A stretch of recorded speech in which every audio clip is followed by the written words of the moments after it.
Dr. Pallavi Jha has also joined us. Good morning, Dr. Pallavi Jha. Good morning, ma'am. I've just joined. I think the talk is going to start at about 10:30.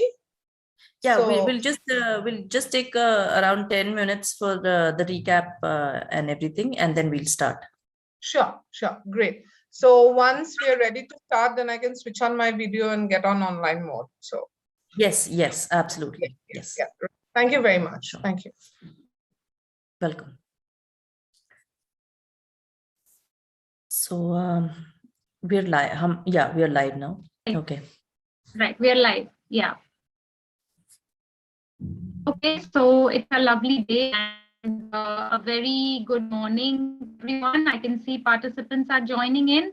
And please, those who are already here, we will begin the first session. So make sure that you ask your friends to join in without any delay now. So volunteers, please facilitate your classmates. Make sure everybody joins in. We don't want to miss a moment of what said today. Yesterday, we had to conclude the session. So today, the pending session for yesterday will be continued after Dr. Nidhi Vinayak's lecture. And we will have a quick recap of yesterday's, and then we will immediately switch to today's sessions.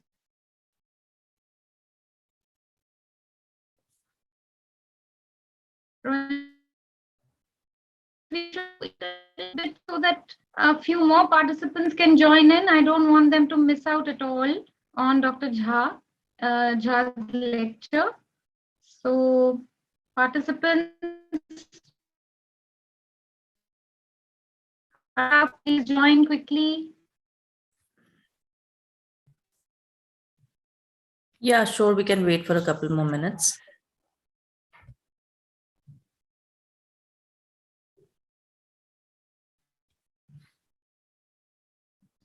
It's the last but one day. It almost seems like a whole set of thoughts and a whole set of lectures. And I think it almost seems like, an entire course being done, and we're left with so much more room to think than to read at this point. So it has been a wonderful set of days, and the fifth day doesn't feel like it at all, actually. So and we must continue this learning that it's like we've set the ball rolling, and we must make sure that the momentum catches on with everybody. So I'm just waiting. I can see 35, 36 participants, and there are plenty more. So students, please make sure you all immediately join in.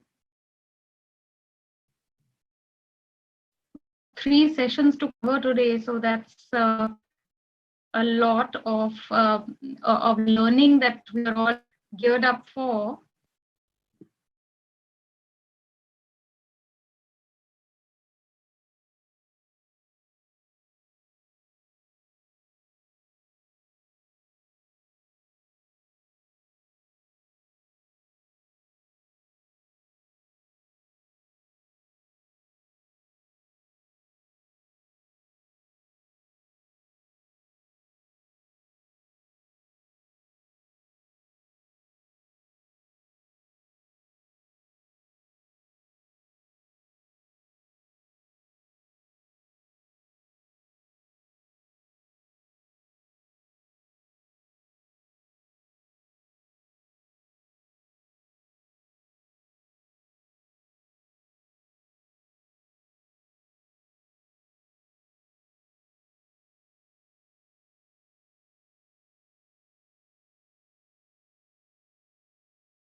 So Rohini ji, people are joining in, participants are pouring in, and they can't wait to have you do a quick recap. So do you think it's a good idea if we at least start a recap, yesterday's recap?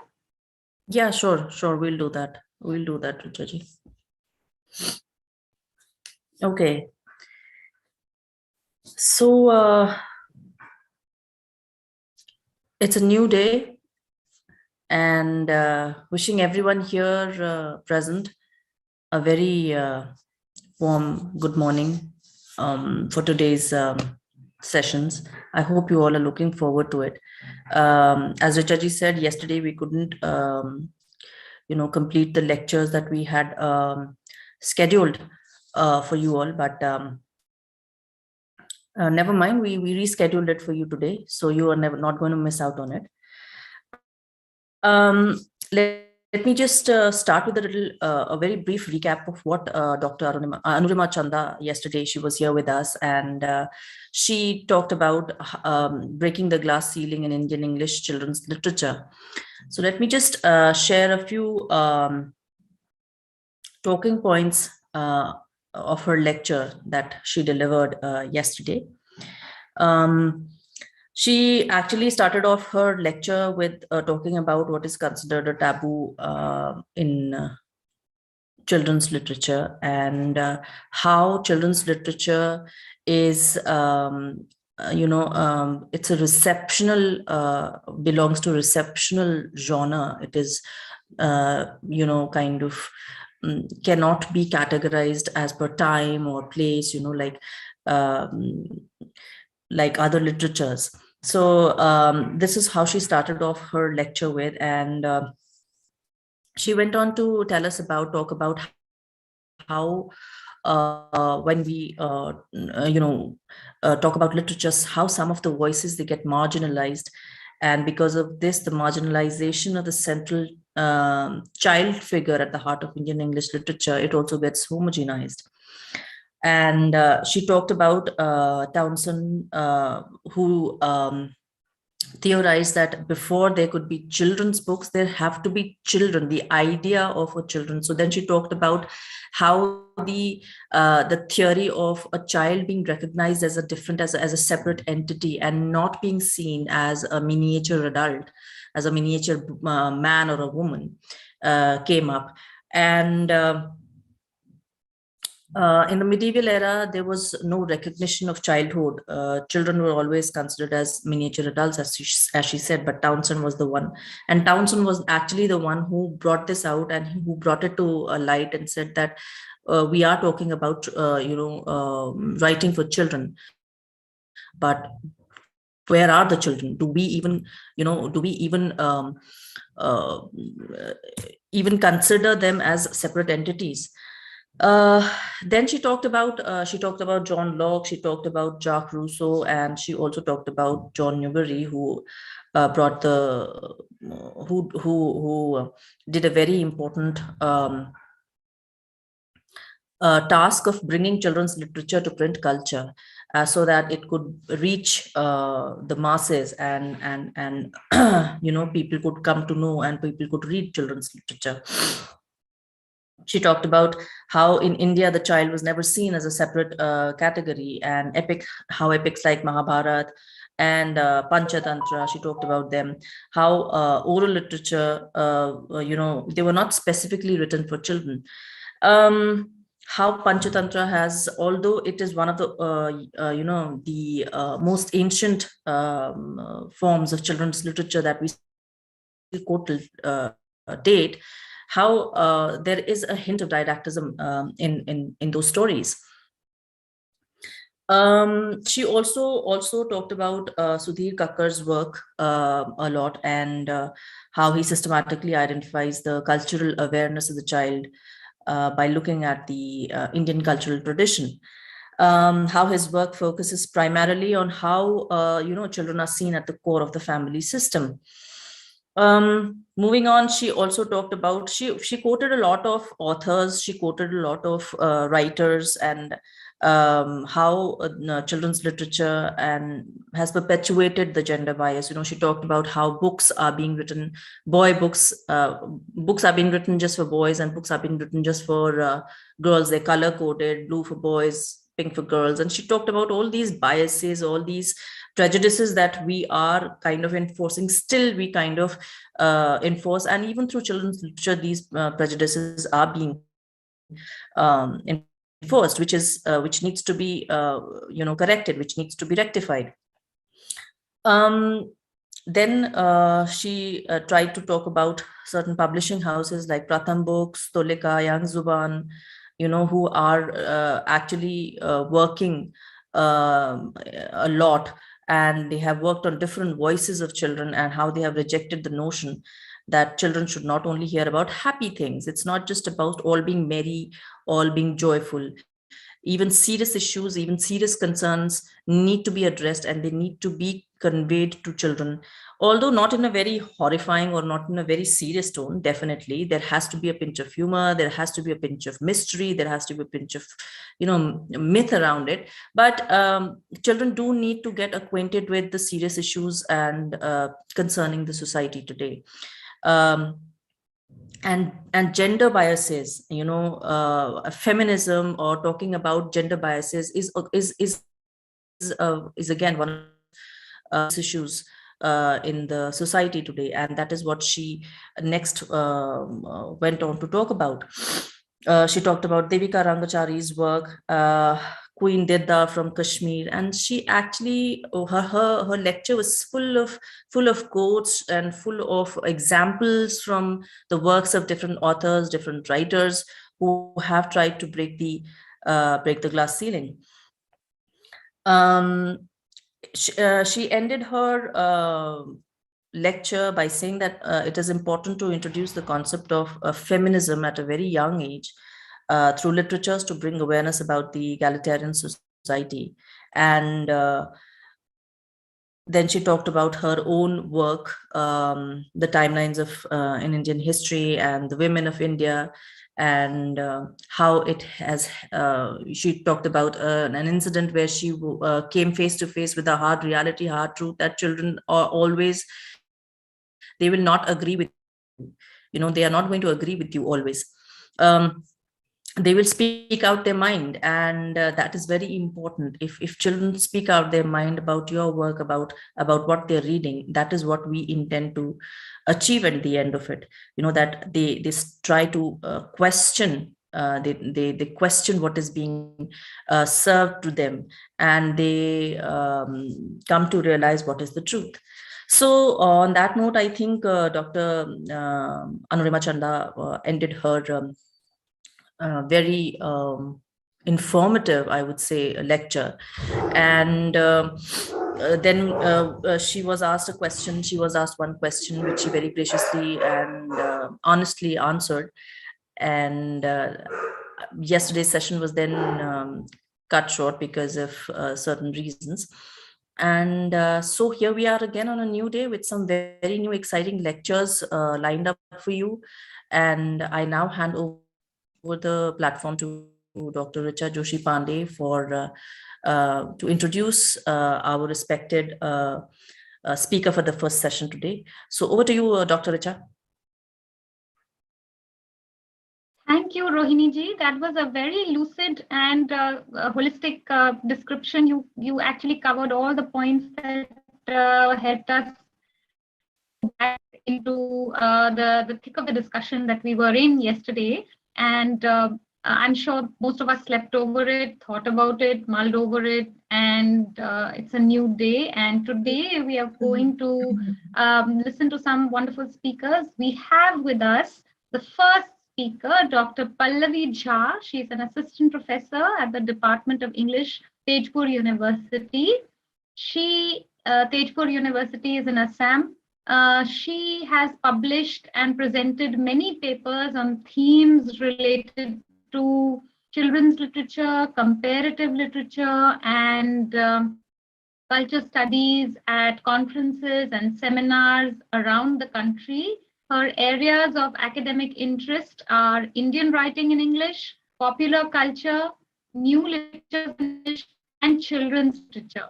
So that's an exciting list of areas that she covers. And we can't wait any longer to listen to Dr. Pallavi Jha. Her session today, the topic of her session today is influence of the digital age on children's literature, the need to study the changing formats in which children are reading. We've had a lot of questions come up around this area, Dr. Jha, and I'm sure the students are eagerly waiting to listen to you and then to throw their volley of questions at you, which I'm sure that you're going to be very indulgent with us and patient with us and listen to what the students have to say. So without further ado, please allow me to welcome Dr. Pallavi Jha. Dr. Jha, please.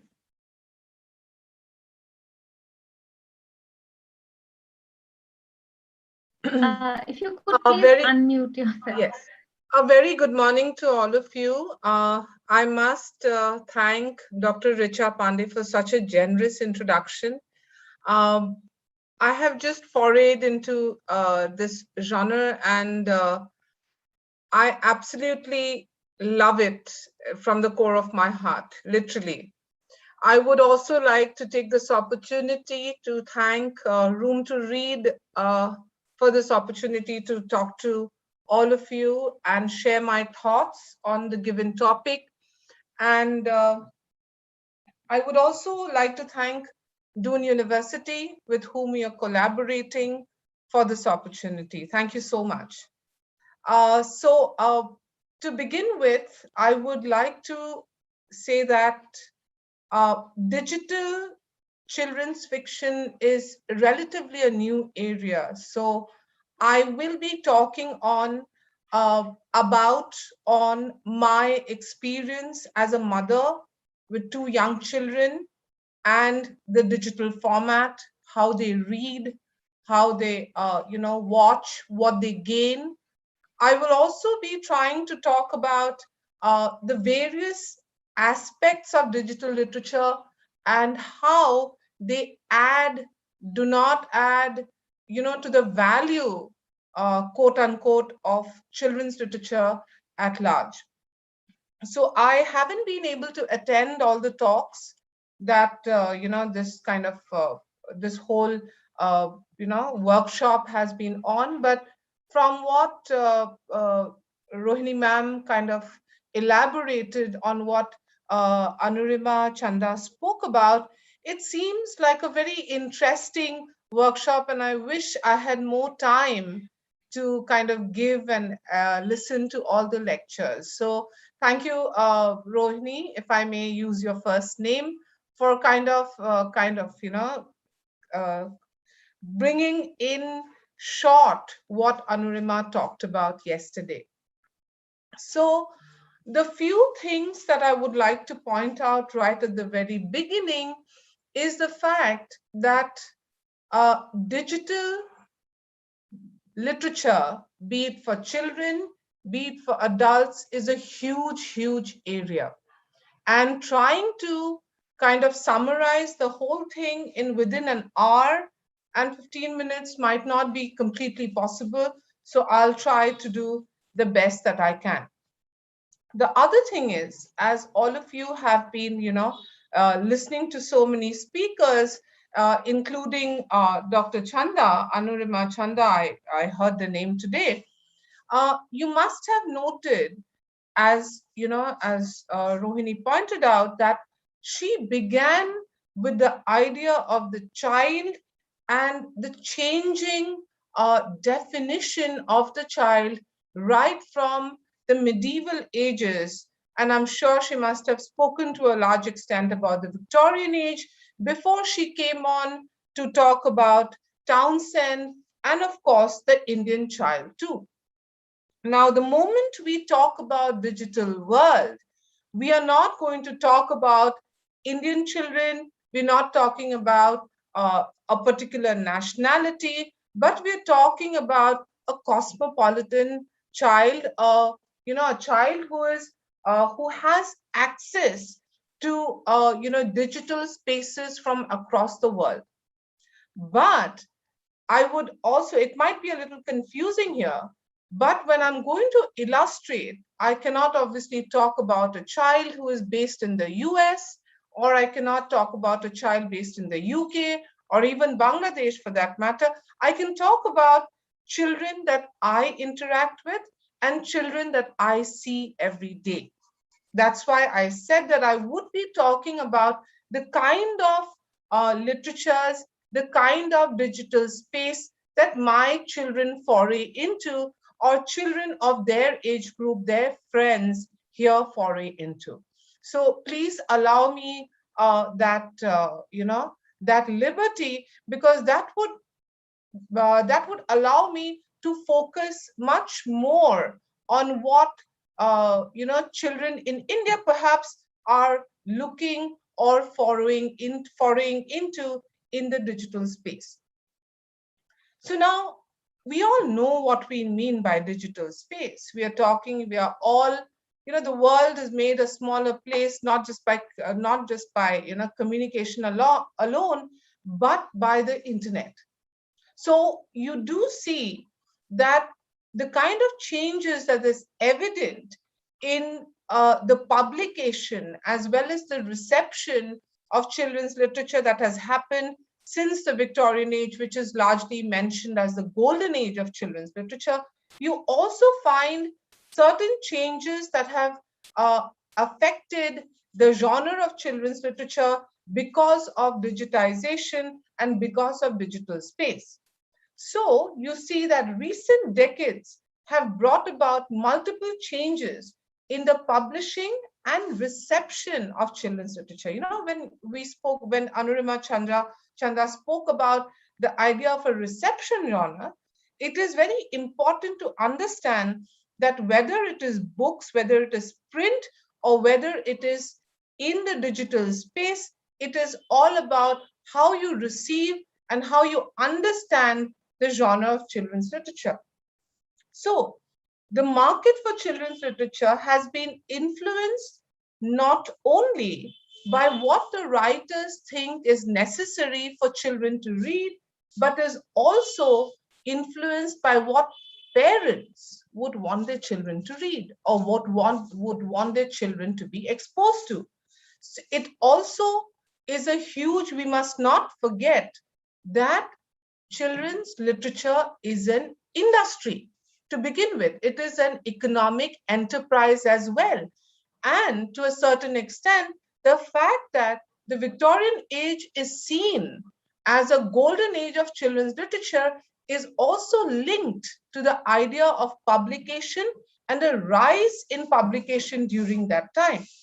So you do see that there are economic, cultural, social factors that give rise to what is produced, what is marketed, and what is consumed in children's literature. Now, while the impact on children's literature due to cultural influences, Anurima, again, I'm referring to her because you've heard her, due to cultural influences, you have, the difference in, like she spoke about feminism, she spoke about, the image of the girl child and so on. So while the impact on children's literature due to cultural influences is apparent and has always been there throughout the decades, current trends mostly focus on digital and technological advances in our society, right? Technological advances have exerted huge effects on printing and publishing capacities. And this, beyond printing capabilities, authors and illustrators are writing to maintain the attention of children accustomed to the fast-paced sensory input of digital resources. I am sure that all of you have maybe brothers or sisters or cousins, they come to visit you, they are traveling, they are stuck on a mobile.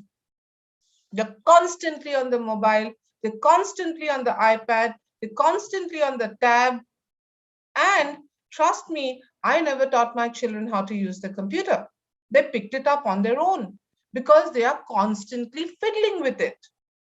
So the digital space, for example, YouTube, certain apps, certain spaces are readily available on the internet for children to consume, children to watch. So you also have other resources like computer and video games, you have the smartphones that I just spoke about, and you have tablet apps.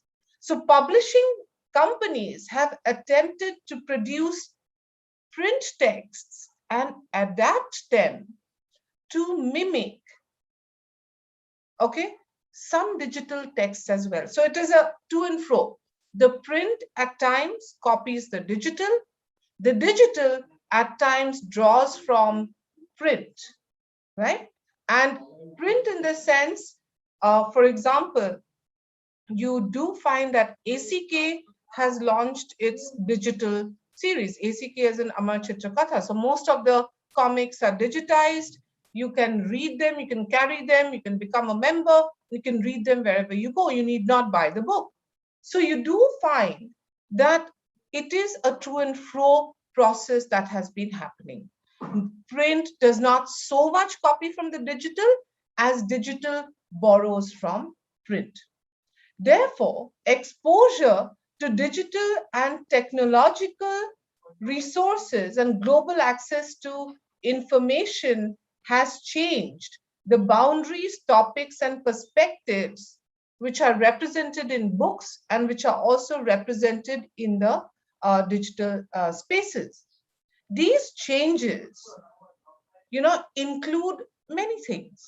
You will find nonlinear plots, okay, something that presupposes that you already know something. There might not be a typical beginning, middle, end. The story may be in episodic, this thing. And at times, you also find interactive formats that are present. Okay. You also find that digital spaces has expanded the print format to a large extent, large extent. And when I talk about, expanding the print format, I'm not only talking about in terms of themes or in terms of, what they are talking about, but I'm talking about meaning production that happens in the digital space vis-a-vis the print space. So when you talk about the digital space and meaning production, we are talking about visual meanings. Like there are certain images, there are page layouts, how the screen functions and how there are cuts, what are the characters in the stories, the colors that are used in the digital format. That is one. The second is the audio meaning, music, sound effects, language, most important, language. Third meaning, gestural meanings, how the cartoons gesture. So my son, for a long time when he was young, because he used to watch Doraemon either on the TV or in the, on the computer, he had started sitting like Nobita, which is not the way we usually sit. So gestures and how they talk and voice modulation, and these are all evident in children's behavioral aspects that are largely influenced by the digital text or what they see on screen on the internet. You also have spatial meanings.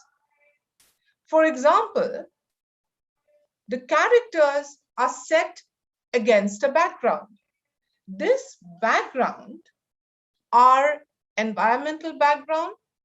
For example, Aladdin lives in a desert.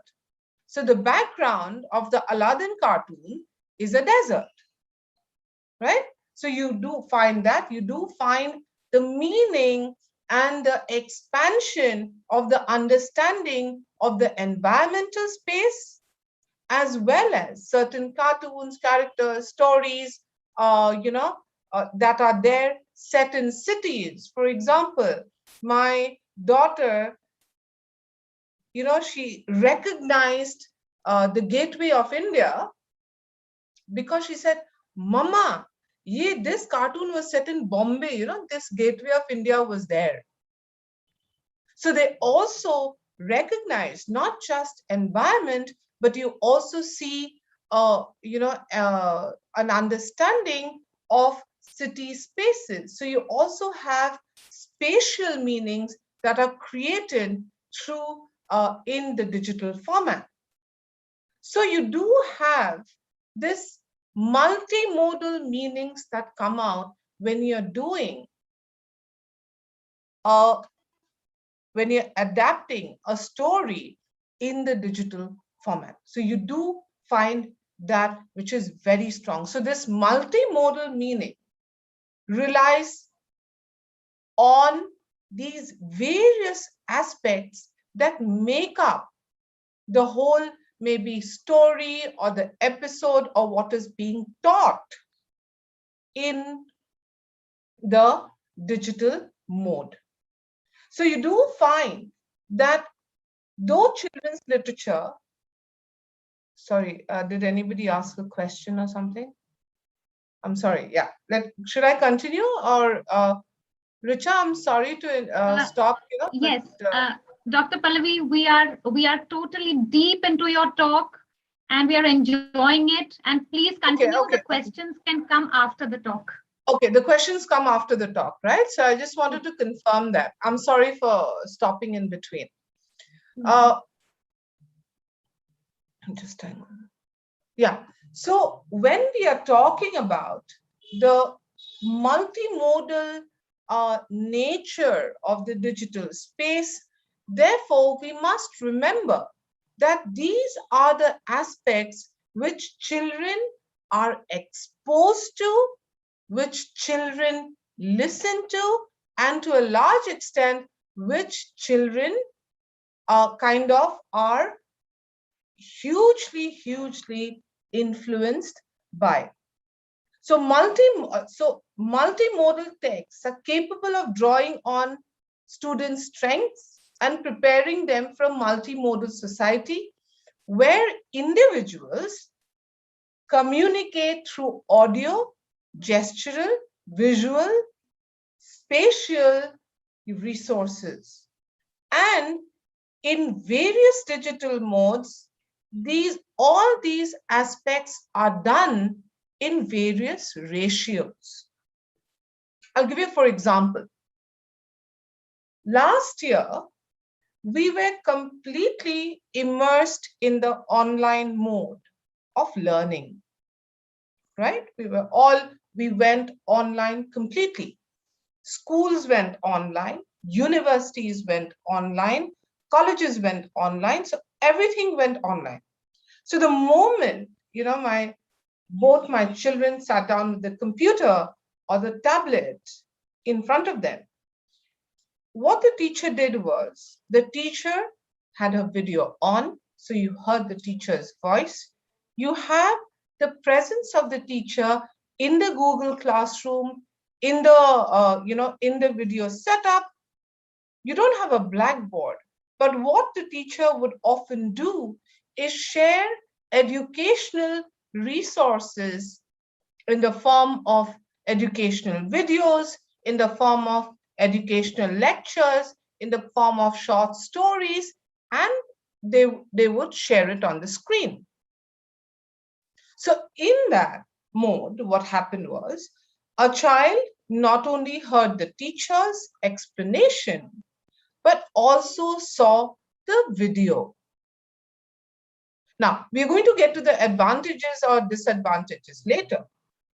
On the other hand, when my child would go in and read perhaps a Amar Chitra Katha comic online, my child wouldn't listen or hear any audio, but my child would be exposed to the print medium as well as to the pictures which are digitized now. You know, ACK now is very different from what it was when I was a child. You know, pictures are much more brighter, and you know, there are issues, but nevertheless, they're much more brighter and appealing to a young child. So you do find that the digital space kind of uses these various aspects to mix, maybe use one more than the other. In ACK, maybe print is used more. In a visual story, you have the video and the language which is used more.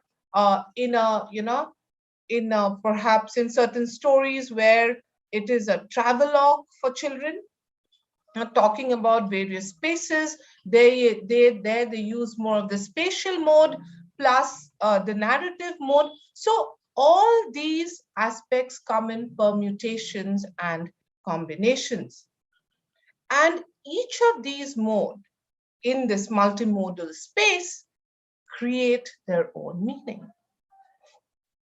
Okay, they communicate and they have the potential to make meaning. And this creation of meaning, as the critics Crescent Jewett or Crescent Van Leeuwen, I forgot the name of the book, please excuse me, they call it affordance, the affordability to create meaning. Basically, affordance means that each mode communicates the same idea in a different way.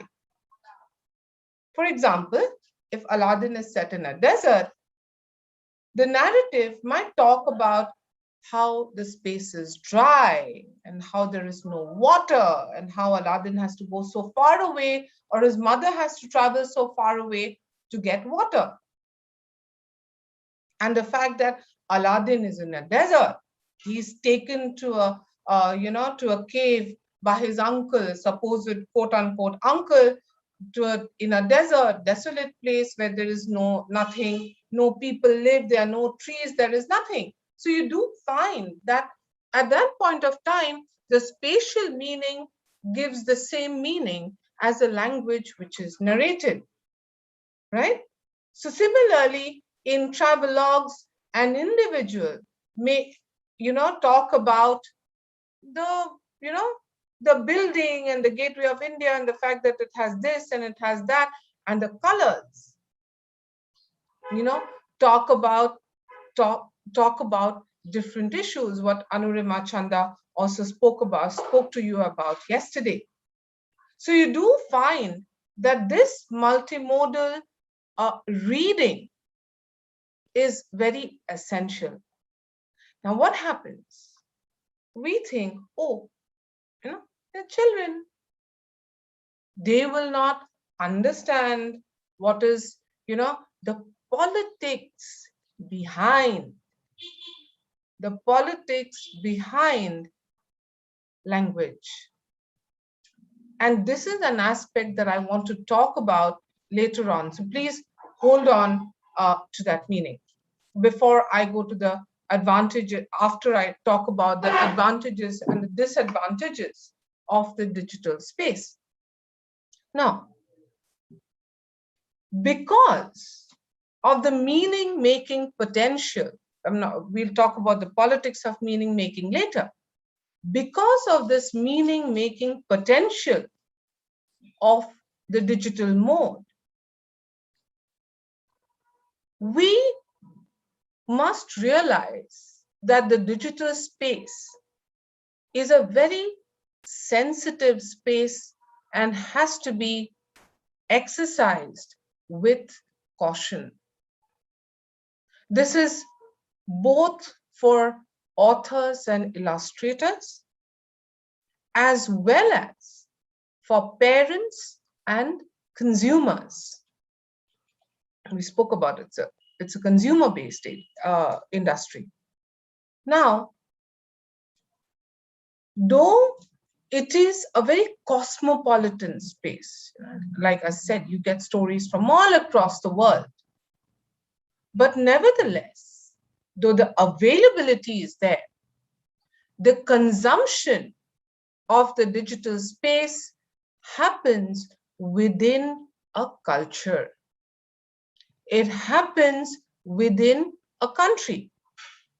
And it is important for us to understand what are the advantages as well as the disadvantages of children's literature in the digital space. Now, the first thing, the diversity that children are exposed to in the digital space is huge, right? I remember that as a child, I was a very avid reader.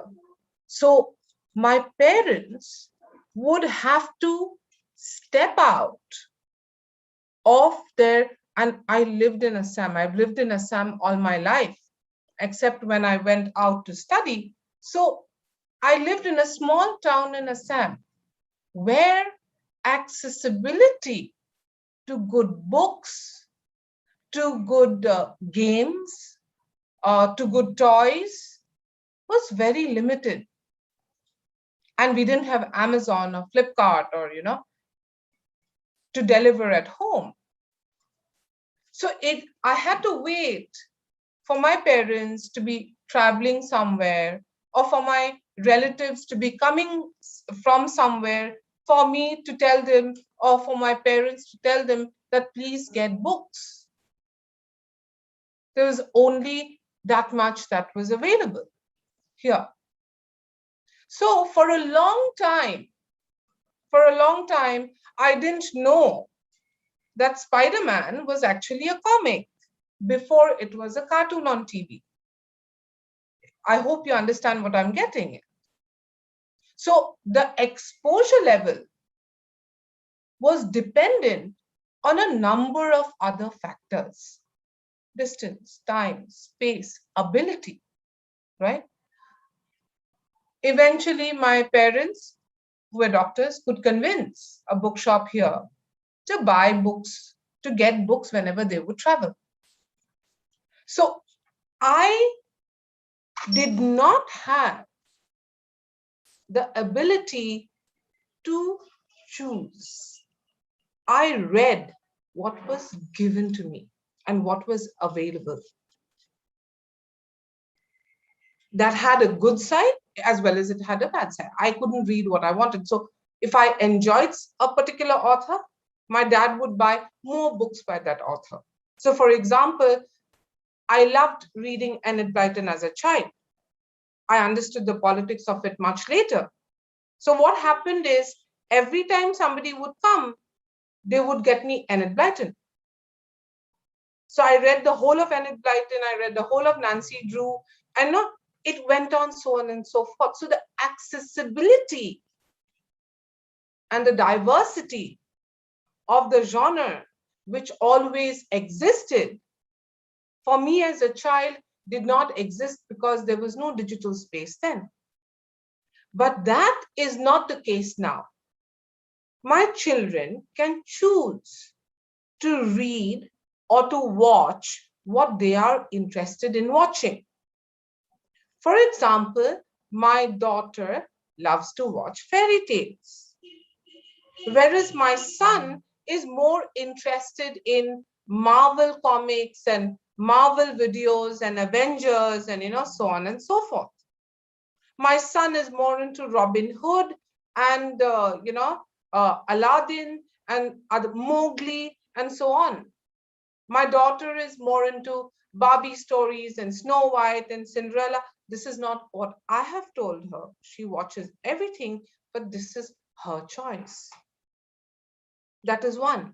So the diversity that is available in terms of the digital space for children's literature is something that is available to them because of the digital mode. That is one.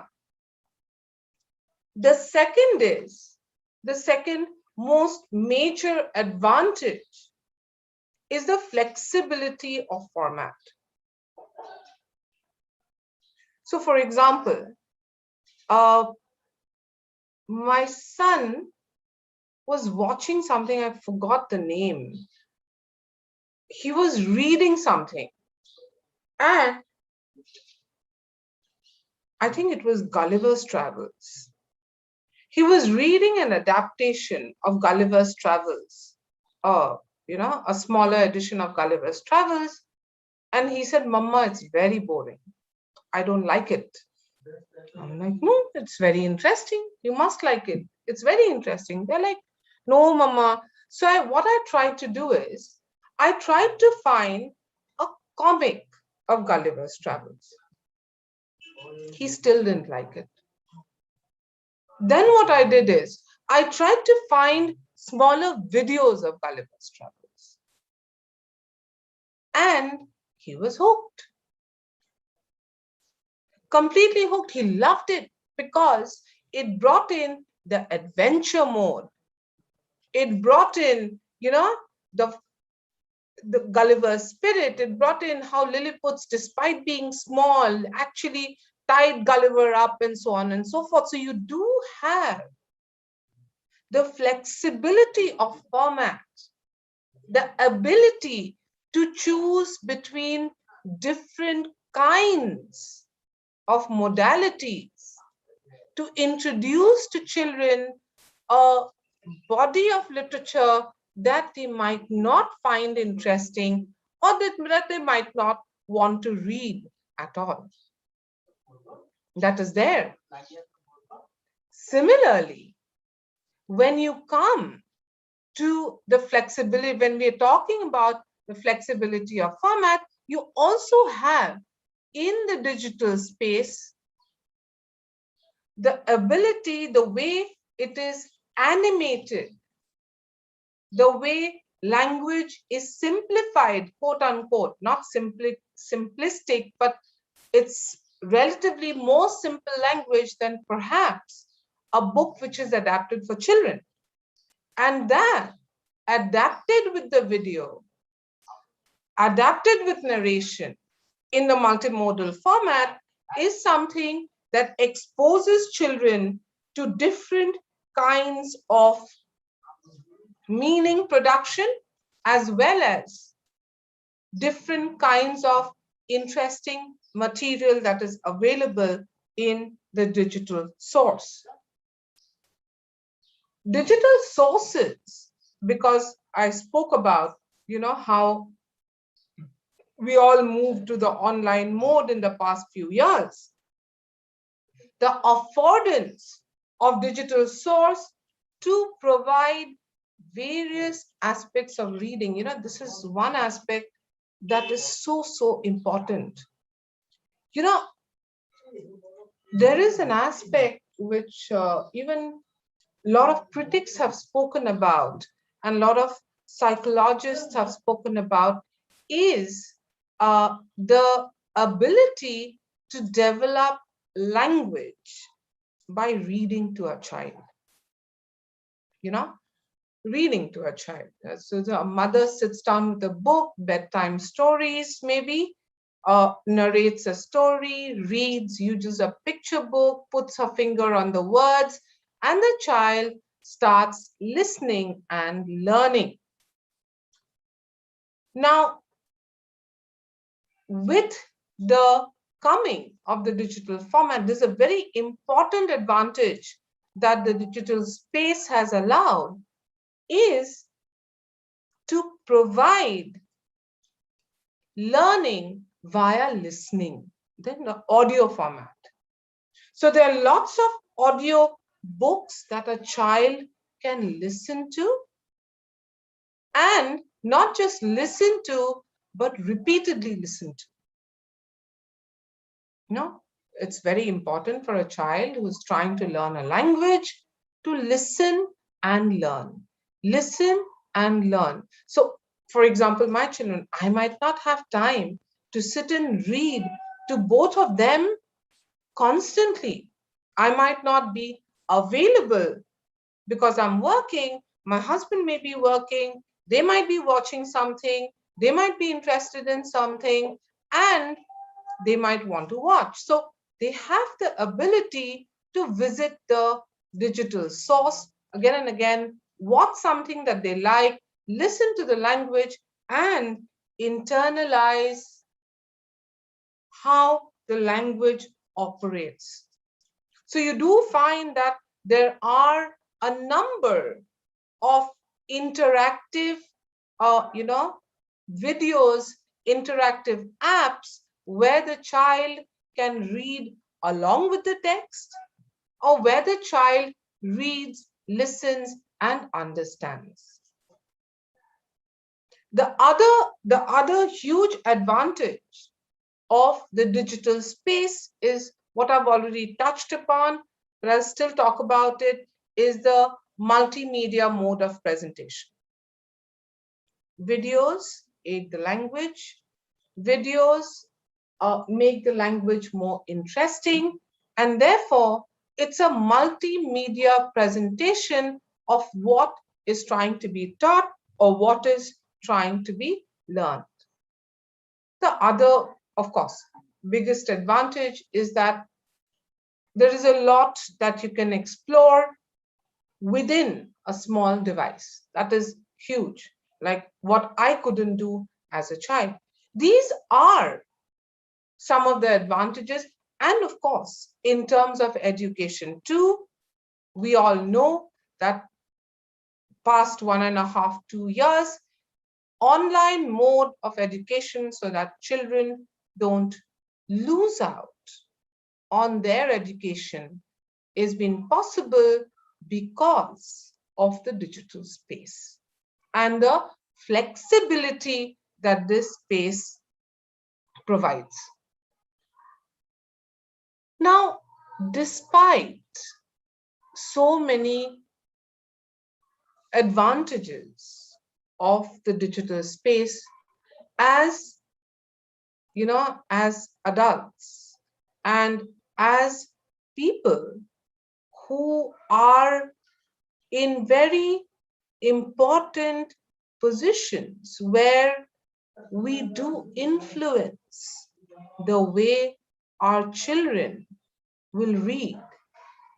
I know I spoke last time to Nimi, and I forgot. I think Rohini, was it? Did I speak to you or somebody? Richa. I completely forgot. I'm sorry. The way I spoke to all of you.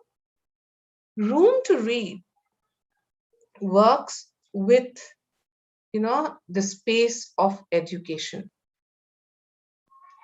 And when we are talking about education, we're talking about education for children in India. They have done massive, campaigns with the government, produce texts, and how they reach out to children. Now, even though this is a multimodal space, we must remember that in the context of a country like India, where a smartphone easily costs you 5,000 rupees, is not something that everybody can afford.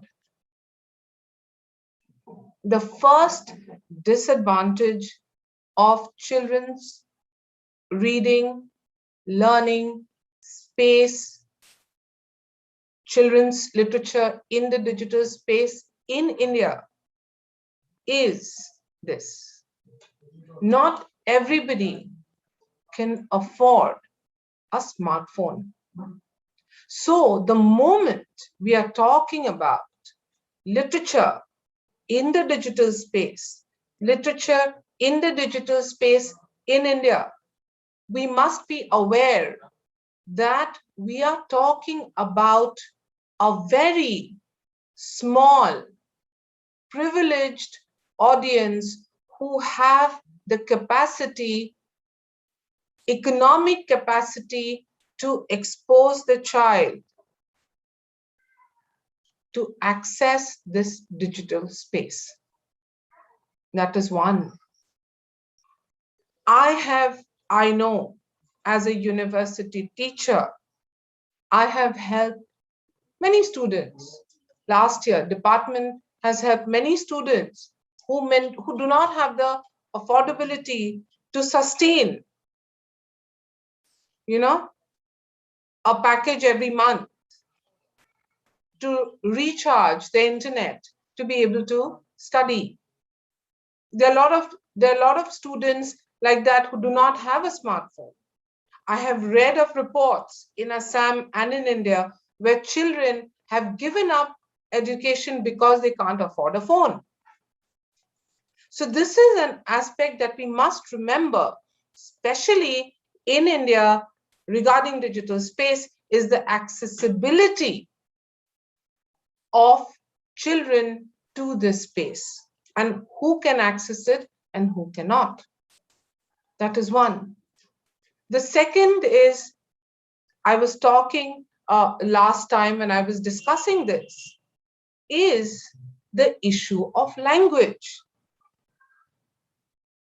Most cartoons, educational, these things are all in English. And not everybody can understand the language.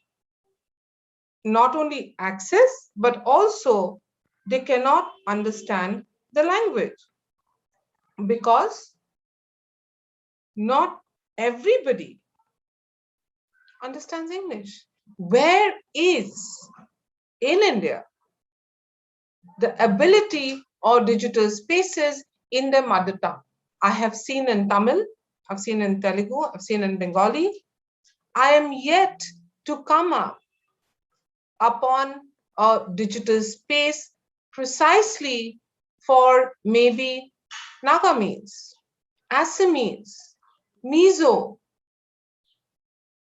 Because we're talking about an economically viable class who can afford digital spaces, we're also talking about a language which is largely used in schools and universities for the privileged. So all these advantages of the digital space becomes very small if we are targeting a larger group of children. Now, I would like to come back to a point that I had made earlier about, the cultural viability of certain, stories for children, which will be understood by children abroad, not so much by children in India. Who is this? Tulika Publishers, I think I heard Rohini mention that, Anurima referred to them.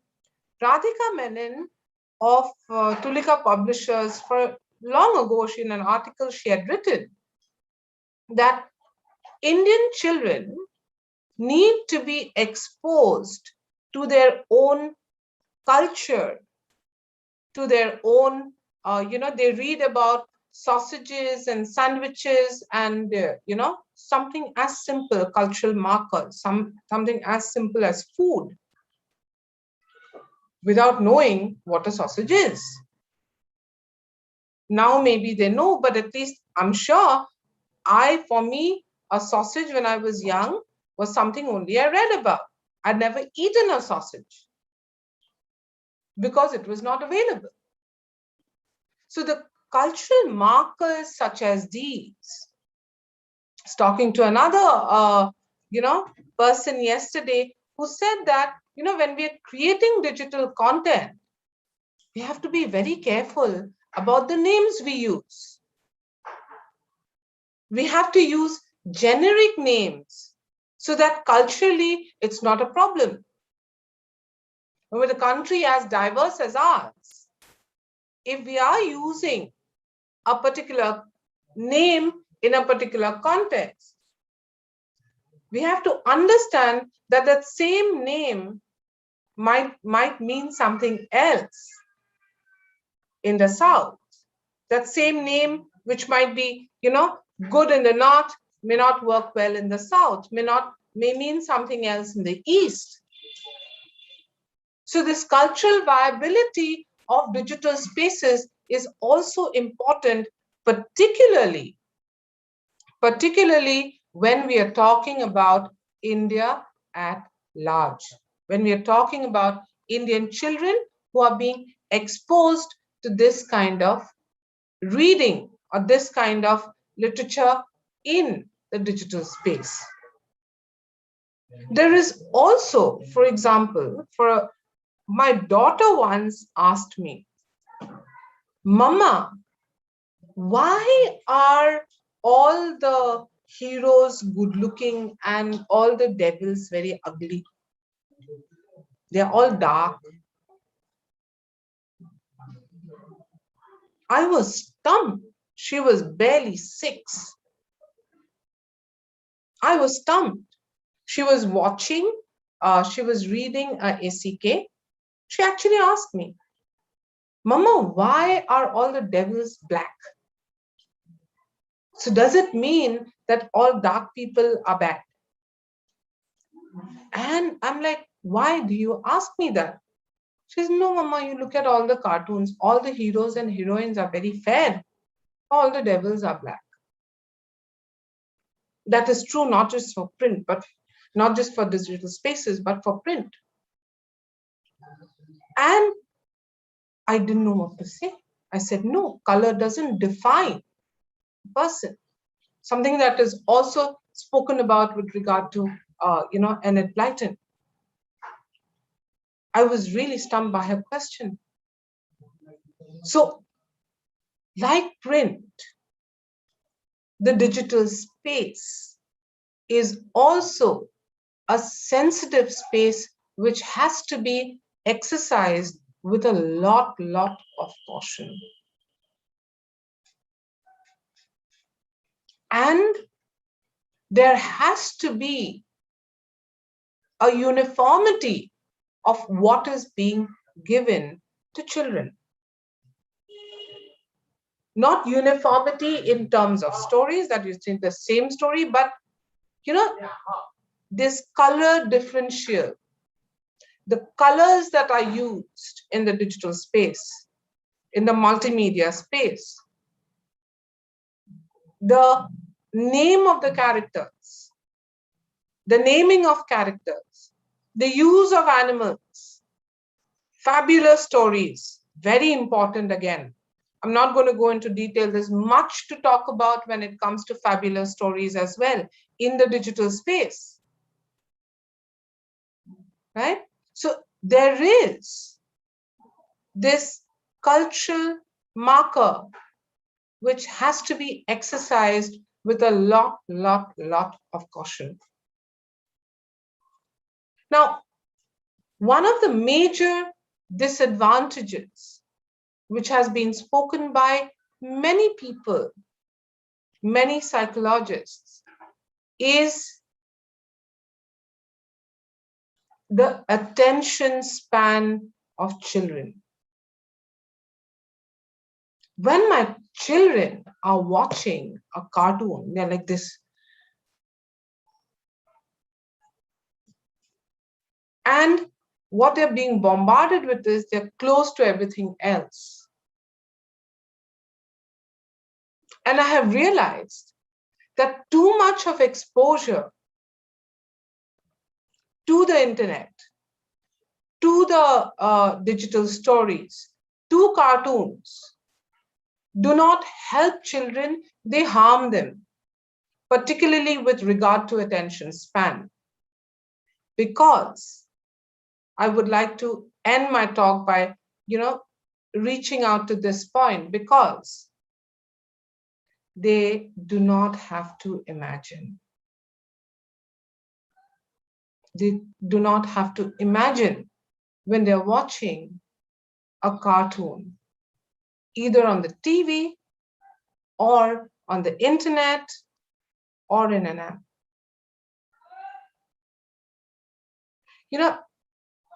Albert Einstein long ago said, if you want your children to be intelligent, read them fairy stories.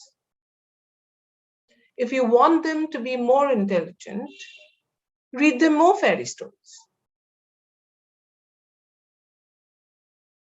What do stories do to us? When we listen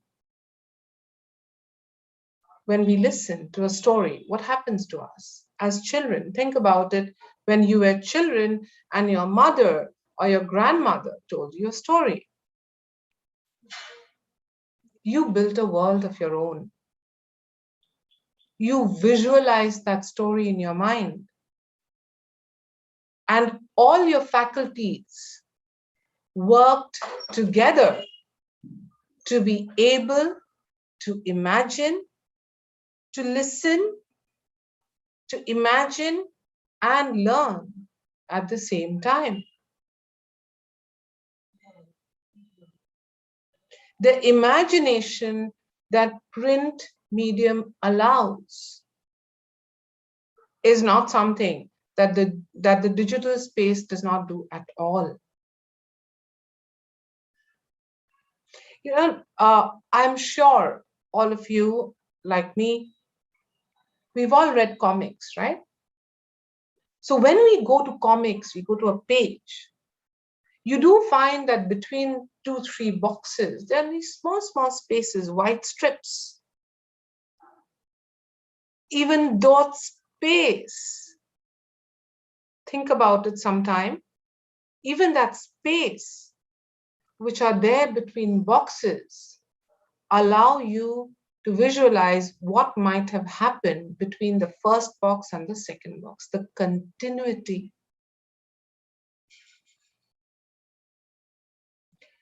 I strongly believe that though the digital space is a huge boost for children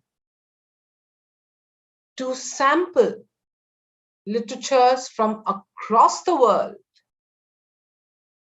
literature from within the country, and it does give you the ability for diversification, for learning, for acquiring a new language. But there are certain complications, certain issues that the digital space also give rise to. Therefore, the digital space and children's literature, though tied very closely, they have to be exercised with caution. Because, as we all know, that what children learn is more important and is of utmost importance to you as well as to me. Thank you very much.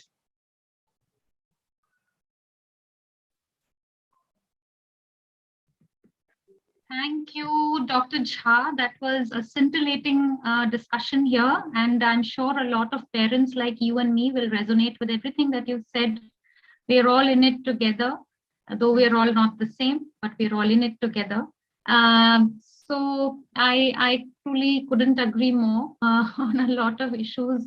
So when children are learning, meanwhile while I'm just recapitulating in a sense and just talking about what Dr. Jha was trying to tell us. I'm requesting the participants, most of us are students from Doon University. Please type in your questions so that we can engage Dr. Jha with your questions after this. So, when we talk of students, we are constantly talking of their learning. We're so, as parents, obsessed with their learning. So we're always constantly confronted by our students' learning. Are they engaged? Are they learning the way they should? So these are ethical questions that often confront us. And Dr. Jha spoke very elaborately and very succinctly about advantages and disadvantages of children's literature in the digital space. She spoke about how the amount of diversity, how this is a space that has expanded the scope of the diverse issues, both in terms of theme and in terms of their availability and accessibility, and also choice, questions of choice, which empowers children in the digital space. Speaking of the flexibility of format, she spoke about how, and she gave us this example of Aladdin, where she spoke about the mise en scène, where the children can create a sense of they can get a better, more spirited, more animated foray into this world of Aladdin, which is far more impactful to children than otherwise. So there she spoke elaborately about the multimodal and the multimedia systems that are made available to us through this digital schema. She also spoke about how language is often simplified, and that goes a long way in helping us learn language, children learn language. And so various aspects with respect to learning and repetitively replaying and learning children's literature and the resources that are available through the digital schema are very useful. So this, in a sense, becomes the point where we start to question whether the affordability, as she spoke of, that is offered in the digital world, it helps us build on and enhance our ways to address support gaps and achievement gaps between different kinds of children, or does it close or it mars this system of addressing these support gaps and achievement gaps between different children? When she spoke about how some children, and we all know as teachers how much we have tried to grapple with the idea of students sometimes not being able to cough up that monthly package. It has genuinely been a challenge amongst which teachers and students together have combated. Sometimes there are no easy solutions. I live in Uttarakhand. Here at Doon University, we have students coming from the hinterland areas, and often there are network issues. I'm sure she must have also been confronted, but I must, here also give it to the students. These are university level students, and many of them have actually gone and found refuge under a tree where maybe there's been a little bit of signal, and under a tree when it's absolute hinterland areas, and they've gone and searched for signal in those areas and ensured that they managed to listen to the lecture. If not, they would keep hounding the teacher, not hounding, this is a harsh word, but in fact motivating the teacher, if I may say so, motivating the teacher to replay or to make sure that the resource is made available to them. So in that sense, it depends on how we address this support gap and this achievement gap. But she brought out this very, very vital and real, concrete aspect of the digital world and what it affords us. She also spoke about the cultural markers that are made more poignant because of these multimodal and multimedia platforms that are made available through the digital schema.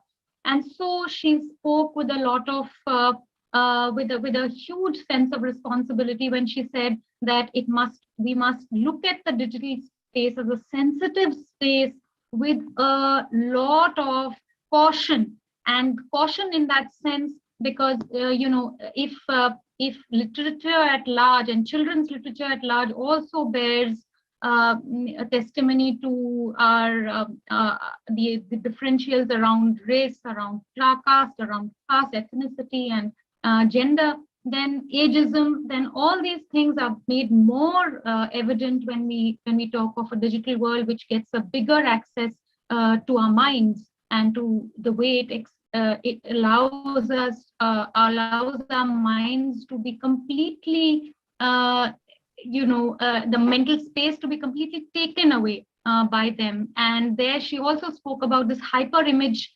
ability, the needs to address attention deficit that is often enabled by this hyper image stimulation that the digital world can endanger children into, because it's so impactful and it completely eats away your attention, because it does that with adults, and so children even more.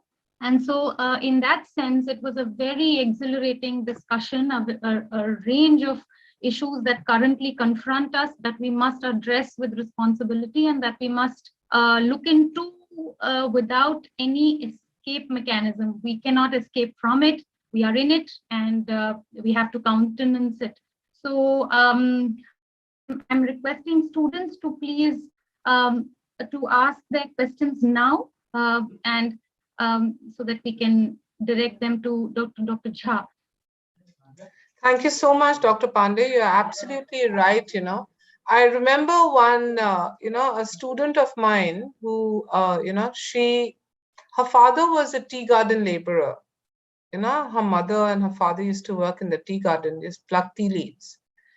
And she actually would travel every morning to town, sit under a tree in a footpath, and attend her classes from there. Finally, when that couldn't happen, she actually took a room on rent, cut down her, family earning by half, and then attended classes. Yeah, sorry, I have a question here, I think. Yes, I'll read out the question to you, Dr. Jha. Yes. It's so that everybody can also, I draw everyone's attention to it at the same time. Shrinkala from MA first year has asked, how connecting learning standards to arts-based responses to literature? Shrinkala, could you reframe your question?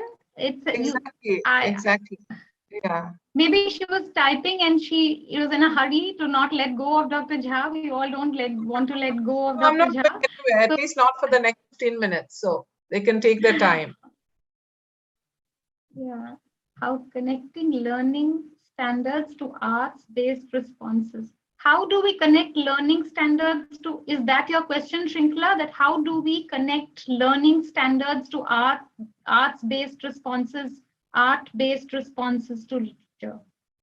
Meaning, how do we connect learning? I still didn't get the question. I'm sorry. To arts-based. Yeah, Shrinkala, could you please tell us what you mean by arts-based responses? Do you mean that by raising the aesthetic standards, do you think that this is what you want to say, that, if we offer a bigger aesthetic if we raise the aesthetic standard, are we trying to show that we are, are we offering to make children learn better? Is this what you're trying to say?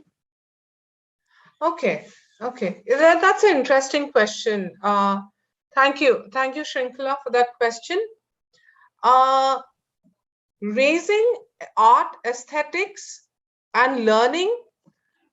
Now, it depends on how you're going to raise art aesthetics. It depends on what you're targeting at, right? If you're talking about, changing the background and, bringing in, like what I said, changing cultural markers, yes, they would change. Because if, for example, small example, Fair and Lovely, a fairness cream, sells the most in India. I'm just try and grasp what I'm trying to say. Fair and Lovely sells the most in India. Now, isn't it strange that a country that has been colonized for so long, we are all striving to be fair. We all want to be jhaka fair and lovely. Isn't it strange that when we, when you look at a matrimonial ad, you always want a tall, fair, slim woman as a bride, right? Let me also say one thing. When the Nirbhaya incident, horrific Nirbhaya incident happened, the attitude towards her was that, how could she go out with a friend in the middle of the night? So these are not issues that are directly related to 1 + 1 = 2, not education in that sense, not learning in that sense, but learning about how life needs to be led. That is what, we are always looking at a very didactic response to children's. Some of it is overtly didactic, some of it is cloaked, but yes, to a certain extent, didactic as well. So, yes, if we are more, aware of what we are representing, we are changing a lot of perceptions. Even when, I'm so bad with names, but nevertheless, Justice Verma, after the Nirbhaya incident, actually said that what needs to change is the mindset. That is, after the Nirbhaya incident, what needs to change is the mindset. And that change will not come from anywhere else, but will come from home, from what you are taught, from what you are exposed to. So aesthetics, not only in terms of color and what kind of prints, but aesthetics by keeping in mind the culture that we live in. Very important, I feel. I hope that answers your question. So rightly said and so well addressed, Dr. Jha. In fact, I must share with you, my daughter, when she was 6, she's 8 now. When she was 6, she was reading Rapunzel, and she wanted hair like Rapunzel. So she wanted long hair, which can be done, but she wanted golden hair. And I kept trying to talk her out of it in various ways, because I was trying not to be didactic, but I was trying, and I realized how didactic I actually was. And then at one point, I decided that, this is a point where I must confront my own gaze. And I decided to leave it at that, because, children are very perceptive. So they sometimes, as parents, as adults, as caregivers, we need to also address the complexities and the issues related to so I kept telling her, see, mama and papa have black hair, do you want to go and stay in some other country, and all of that. It doesn't really work, whatever you say, factual kind of statements. Sometimes we have to also confront the fact that these children need to find out on their own, at their own pace, and in their own directions. They also need to be a little liberated from our sort of the things that hem us, and that sometimes we are a bit too I think maybe too edged. I agree with what you're saying, Dr. Pandey, but you give a nudge. We need just that nudge. We don't need to tell them that this is what is right. Just that nudge is enough. They'll perceive it on their own. A child will perceive it on their own, but that nudge is important. And that is also what is my, answer to the next question, which says, does not exposure to digital media reinforce the adult prejudices towards what children should see, since the digital world by various standards? On one hand, we're talking about burdening children with adult, and then we try to filter out content on digital media for children. What are your views in that imbalance, if I may say so? I totally agree with you, Rohini. Rohini, I totally agree with you about, adult prejudices, as you say. But I think prejudice is a very strong word to use here, because when we are talking about prejudice, we are already indicating a very negative sense and a very negative meaning. What I would say is good or bad information is always there. But by not constantly telling them that this is good for you and this is bad for you, you know what I said, a nudge is enough for a child to take on it from there on. You know, I wouldn't want my child to be constantly playing violent video games, right? I wouldn't want my child watches Avengers all the time. You know, he wants to be Superman.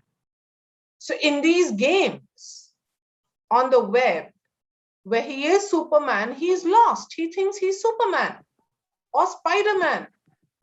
And these games are largely very violent. I'm not saying I'm going to stop him completely, but I will have to regulate him till the time he doesn't understand, till the time he doesn't have the capacity to understand that this is taking over his mind. And there, as an adult, I have to stop what he's doing. So what I'm not saying stopping them, I'm saying regulating it to a large extent. I tried stopping it, you know, and then everybody started coming and saying, Mama, my friends played this and my friends played that, and I don't have anything to talk to them about because I don't play. So, you know, I cannot completely stop him, but I can definitely say that for a while, you can watch this, but remember, you're not Superman or Spider-Man. You have to work, you have to do your thing. For a while, you play, you see, you enjoy. But there is not only this, there is also this that you can do.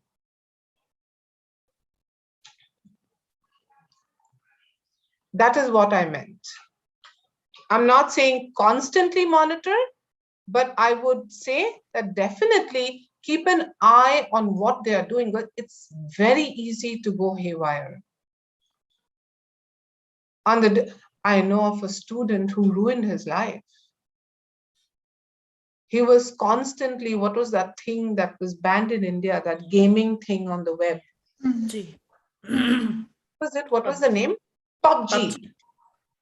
You won't believe it. His father and his mother, they called me, you know, they run a nursery, a flower nursery, and we have had a generation of association with them. So they called me one day and said, could you please come to our place?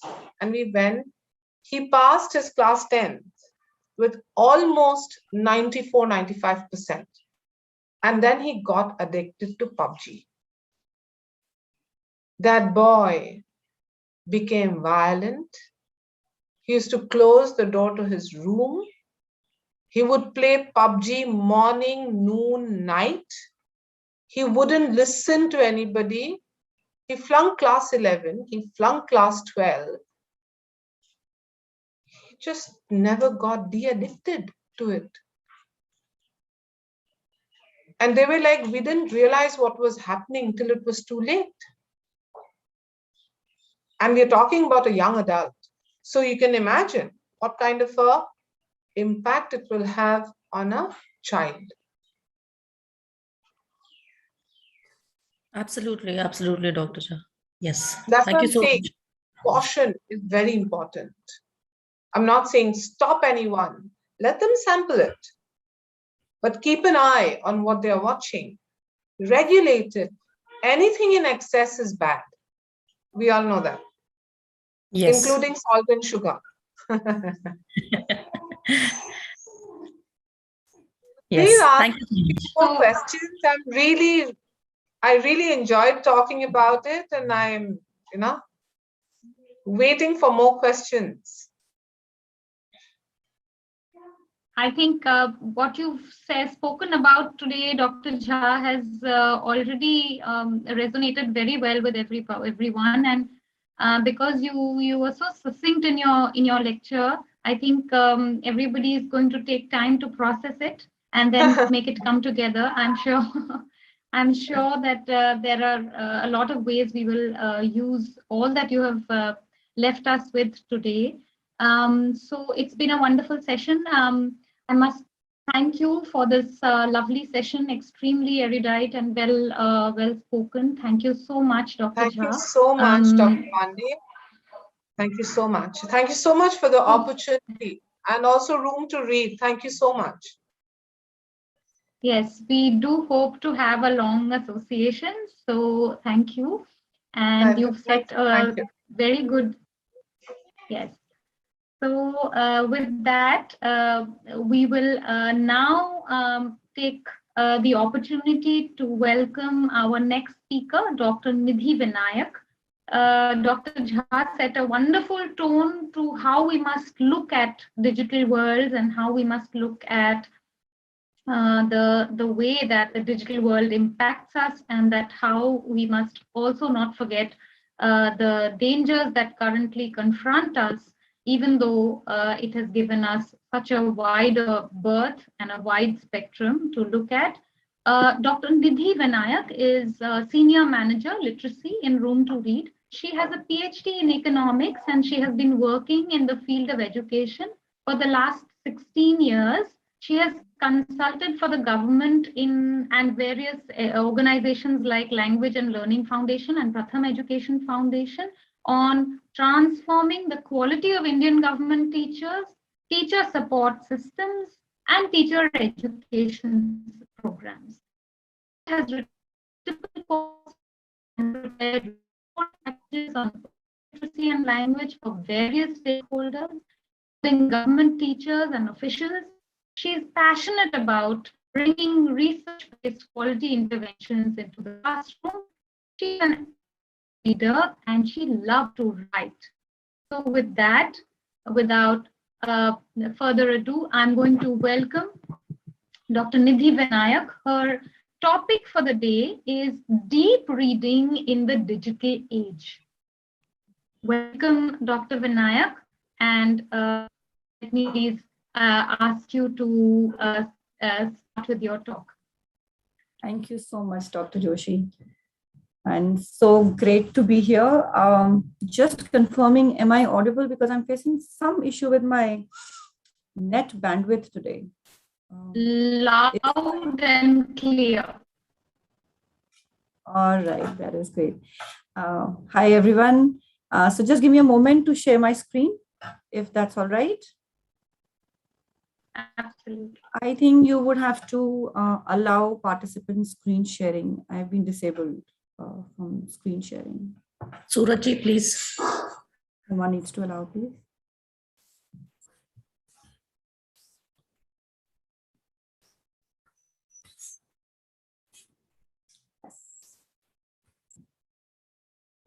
Okay.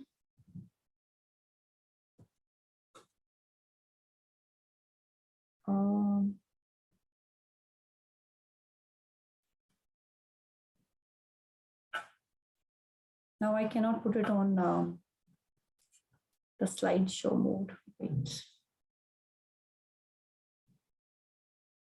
Is the screen visible?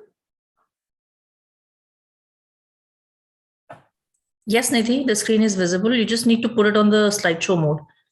Yes, but I'm not able to move this bracket here, which allows me to. Yes, got it.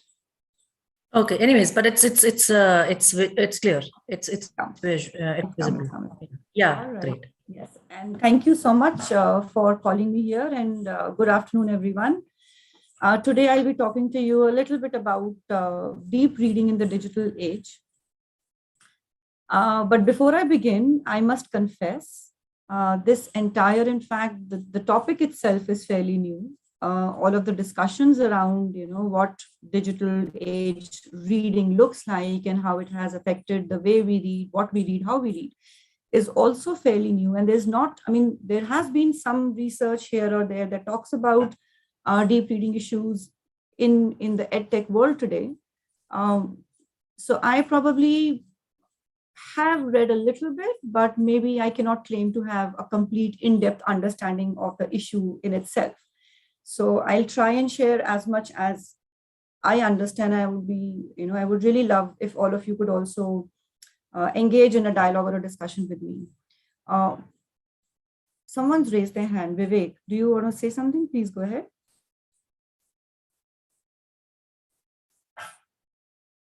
I mean, would you want to add it in chat?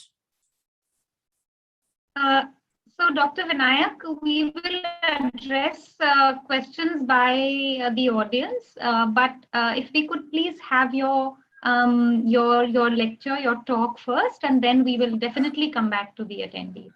Sure, Dr. Richa, also is there a way where I can get in some responses from the participants here, even if it's through chat? Yes, they can keep typing their responses while the lecture is ongoing, and then we would address them, because otherwise it will stop the flow. So at the end of the session, we will address them. Yes, thank you so much. And yes, so I would be requesting all of you to do, to share your thoughts through chat. All right. So when we talk of deep reading in the digital age, I think it's important for us to first understand what is deep reading and what do we mean by, is it the same thing as reading? Because we keep reading all the time. We look at WhatsApp messages, we read our emails, we do a lot of chat on, Instagram, we send messages, we tweet, we sort of write and talk, and we read newspapers, and we read LinkedIn posts, and so on and so forth. So we read, we go out and we read banners and we read directions. So we're reading all the time, right? But of course, the question is, what is deep reading and how is this probably similar or different to what reading is? And to be able to explain that, I would ask all of you to read this short story. The very funny story behind this short story is that, there was this fun bet to say that a short story that really makes sense is not possible. And that's when one of a very leading writers took up that bet and said, okay, I'll write a story in 6 words and let's see if you get the meaning. So this is the story, For Sale, Baby Shoes Never Worn. Now, when you read this story, I want you all to think about it for 5 seconds and then quickly write in the chat, what is the meaning that you are getting out of the story? For Sale, Baby Shoes Never Worn. So what is it that you're understanding? What is the story really all about? Quickly, in about 10 seconds, if you could chat. And Rohini, if you could help me know what everyone's typing in the chat, because I probably wouldn't be able to see that. Absolutely. Thank you.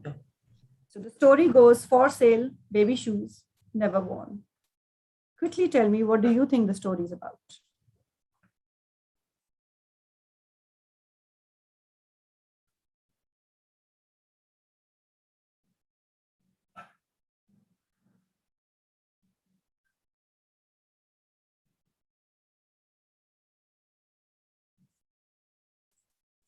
Any responses yet?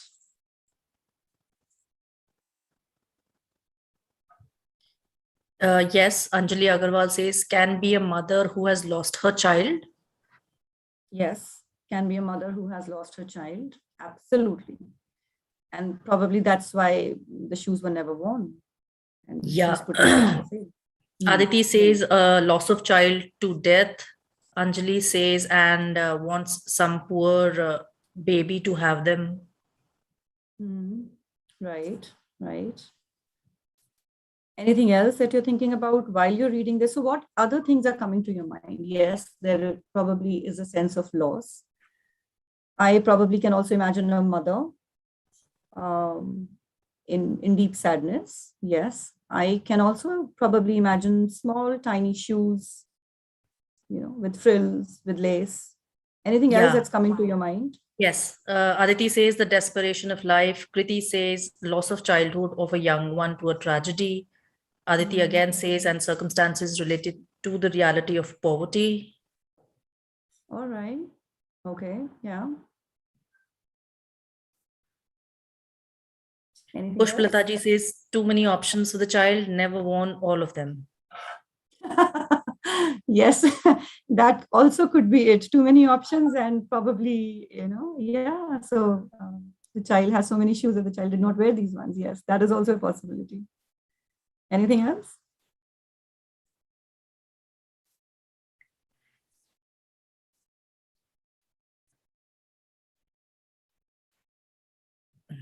I guess that's it. Okay, so Anjali Okay. again says, okay, so we have just one more.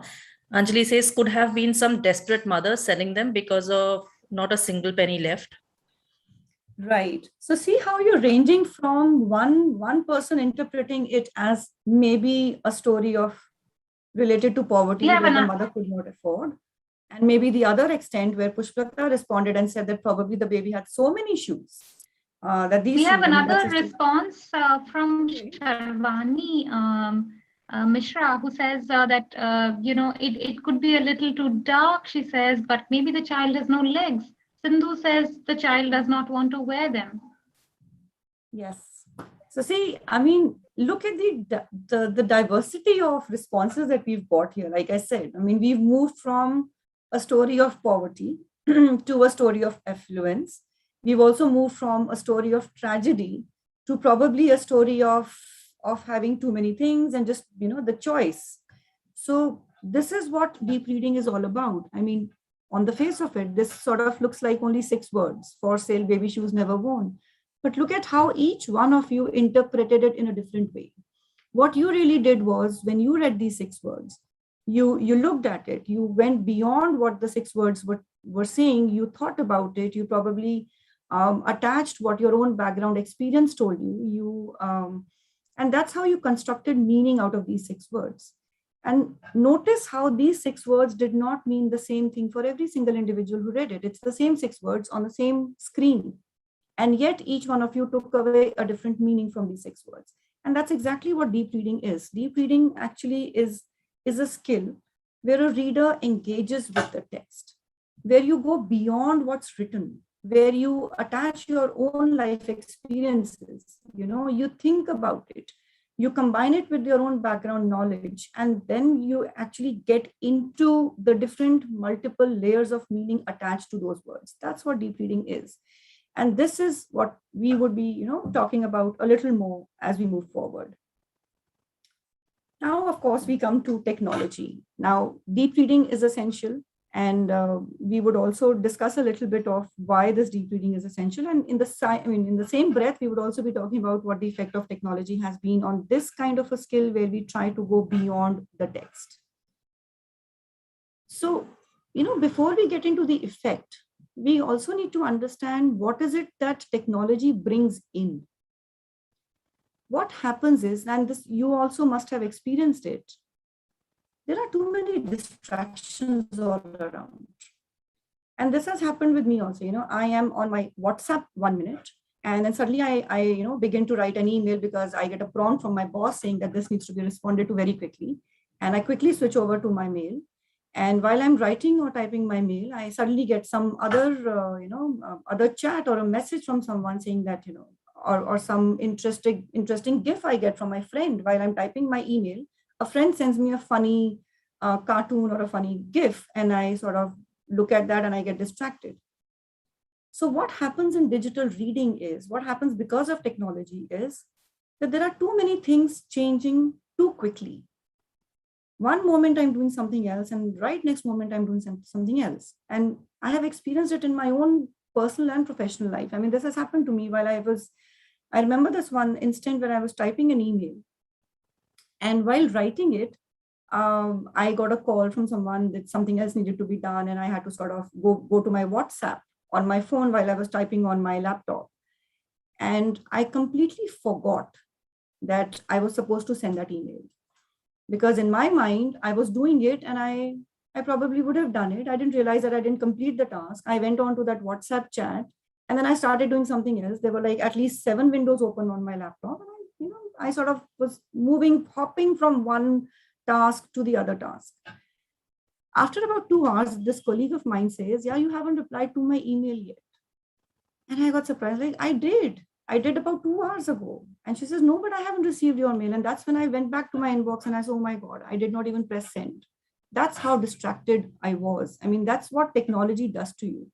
So the result is that your attention spans are falling. We have too much of easy distractions, in fact. And there was a very interesting study that was published in the year 2008 that talks about that's titled 5-minute memory. And that basically says that the result of this falling attention span and easy distractions is that our memories have also reduced and our attention spans have gone to half of what it was 10 years ago. So today, we claim that an average attention span of an average individual is about 5 minutes, which of course is bad, but at least 10 years ago, it was double of what it is today. So that's probably the effect of technology, is that the information is changing too quickly, too fast. Now, what is the effect when information changes too quickly, too fast? How does it affect the deep reading?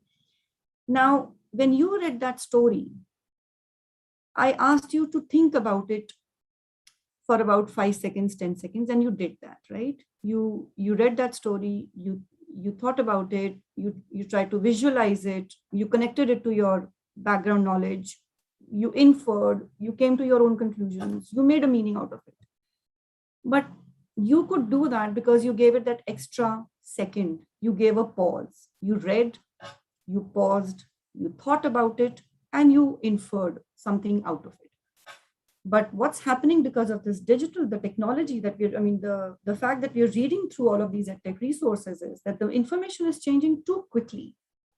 And a natural consequence of that is that we are not giving that extra fraction of a second that's needed. So the result is the deep reading suffers. Assuming that so how many of you, we get these WhatsApp messages so quickly. So I read one, I probably just read it. I did not even think about it. And I get another 3 and I get another 4 and I just move from one to the other. So that's what's happening, the technology and the result is now our brain is super plastic. It's called, the plasticity of the brain basically causes us to change our habits as well. And the result is the more I'm doing this, the more I'm reading a certain content without really pausing and thinking about it, the more I'm getting used to that kind of a behavior related to reading.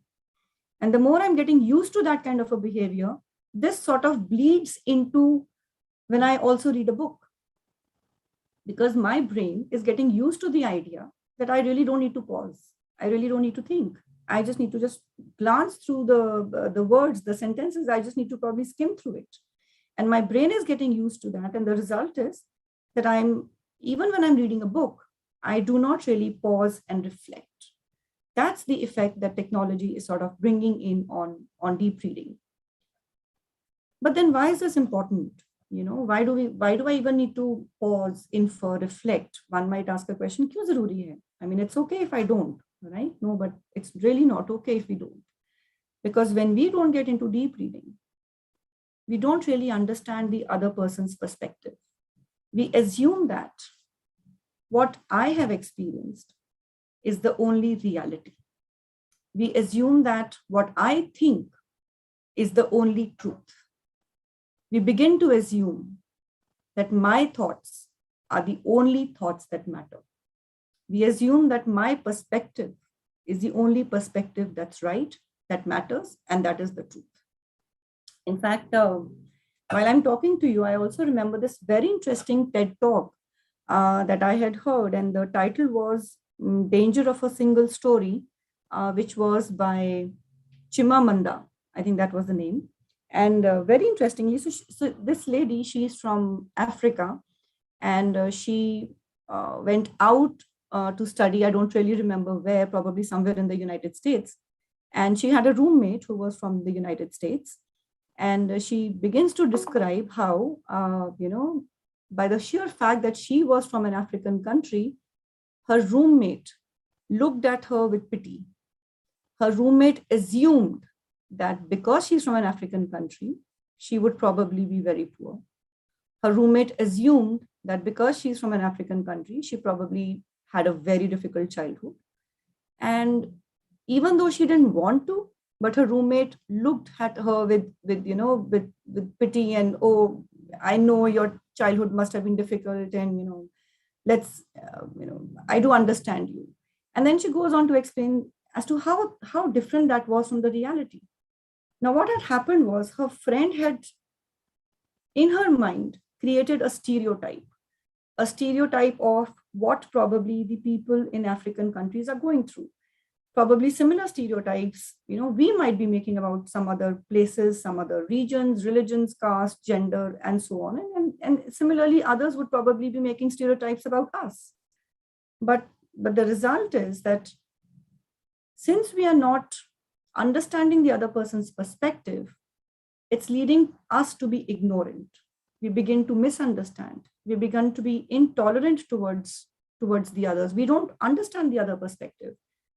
And sharing a story. So, for example, I mean, when you talk about young children, when they don't understand perspective different from theirs, how does that look like? We know that, let us say, bullying is a problem, and I personally feel very, very affected by bullying because I have seen it in my life through my son, who got bullied a lot in school. And during those conversations, I realized that the children in his class, the other classmates, never probably understood his perspective, every time he got bullied, because for them it was fun, making fun of someone for let us say, some peculiar mannerisms, making fun of somebody for being a little overweight, and so on and so forth. So when we don't really get into deep reading, we don't read what the other person has to offer. We don't understand the other person's perspective. We become intolerant, we become ignorant, our patience levels begin to reduce. And that is something that's very scary for us as a society. If this is what people develop into, what is the kind of a society or a future that we're looking at? And another thing that I want to also add here is, the impact, or why deep reading is anyways important, and how digital technology has affected it. I'm not too sure have you heard of the term Matthew effect? Just a yes or a no would, so that I know whether I should get into what it means or not. A yes or a no will suffice. Do you need to tell me if anyone messages? Yeah, Anjali says no. Okay. So there's a term called Matthew effect. Now, Matthew effect is something which is there in the Bible, where it says the rich get richer and the poor get poorer. Now, this Matthew effect, when applied to reading, basically means that when somebody learns to read well, they read more. The more they read, the better they keep reading. The better they read, the more they want to read. So which means that those children who begin to read well early on, they keep reading well.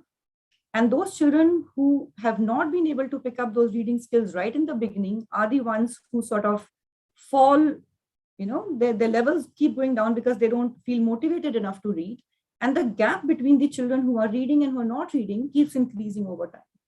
So that's the Matthew effect, which says that the good readers keep becoming better readers, and the poor readers, the gap between them keeps increasing.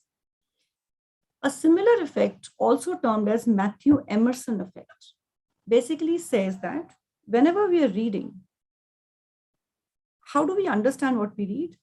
We apply our background knowledge, right? Now, for example, if I'm reading a text on football, I can assure you I wouldn't understand a bit, because I have no background knowledge of what football, how football is played, what the rules of football are, how many players are there, what's the field like, etc., and so on and so forth. So since I do not have background knowledge about football, I probably wouldn't really be able to understand an article that I read on football. The similar thing may be true for many of you. Now, the effect of digital age has been that all of us assume that the entire information is there on Google. And we've heard this so many times when I get into these conversations with young students at times. And they say, we don't really need to remember anything. We really don't need to read too much, because everything's right a click away. Everything's right there on Google. Everything is right there on internet. Mujhe jab zarurat hogi, I will search and I will find out. Whenever I need it, I'll probably go online and I'll find out about it. I don't really need to know, I don't really need to remember too many things. But what's the result? We understand that everything is there online. We understand that You probably do not need to memorize as many things as we needed to do before all of this technology came in. But the result is it's severely affecting the extent of background knowledge that we have. Every time I have to read something, I probably feel maybe not needed right now. I mean, where am I going to use it? Kabhi zarurat padegi, to I will quickly go on, Google Baba, and I will search for it and I will know the answer that I need to know. But the result is, so this is what Matthew Emerson effect says, is that since you do not put in effort to build your background knowledge, whenever you read an article, you have very little information with you to actually make connections between what you're reading now and what you should know. The result is that you do understand something, but it's often incomplete. And the scary part is that the more we do this, the more we rely on Google to tell us and not really, the less we invest in understanding, or the less we invest on developing our own background knowledge, the less we know of what we don't know. So we don't even realize what it is that we don't know. So I'll give you an example. I mean, we sort of are under the illusion of knowing because of technology. So very recently I had a conversation and there was some discussion about this whole Indo-China border issues and, what's happening. And this one young boy I was talking to, and he sort of made a very a remark that wasn't appropriate. I mean, I wouldn't get into the remark that he made. And I asked him, I said, how well do you really understand the Indo-China issue today? And he said, oh, I read it online in the news that I have access to all of this news, a click away. And I read the news and remember the news in short, the news that you get in 150 words. So reading those 150 words, he had come up to a conclusion about the Indo-China relations and what it means for the future. And he had come up with his own conclusions without understanding the issue, while also being under the assumption that he knows it all. So the illusion of knowledge was there. And so the sad part is that he didn't even know what he didn't know. I mean, he didn't even realize the need to know. And that's what technology is doing. It's bringing to our fingertips all of this information in 100 words, in 150 words. It sort of makes us feel that we are so well aware of everything. It makes us feel that we know everything about everything. But really, we don't. And that's somewhere where we probably also would need to, at some point, introspect and, think about, do we really know? And, imagine this boy tomorrow getting into a kind of a job where he sort of, let us say, enters into policy making. I mean, I wouldn't even sort of want to think about what kind of a background understanding he brings to all of that. So that's the effect of technology on deep reading today. We are distracted, our attention spans are falling, we are not pausing, we don't infer, we do not think, we do not understand the other perspectives, we do not make an effort to build our own background knowledge. And that somewhere is very scary for what we might contribute to the society at large. We have changed. Because of this digital age, we have changed, but how? And that's a question. So we have changed in how much we read. And the question to all of you is, tell me, are we reading more than before, or are we reading less than before? So when I say before all of this tech came in, before all of this Facebook and WhatsApp came in, are we reading more or less? So Animesh says less. Okay. Anjali says lesser. Okay.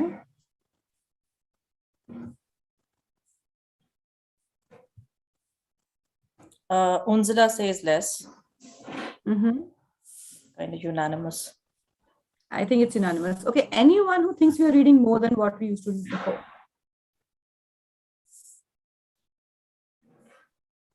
So that's, here is a surprising news for all of you. We are in fact reading more.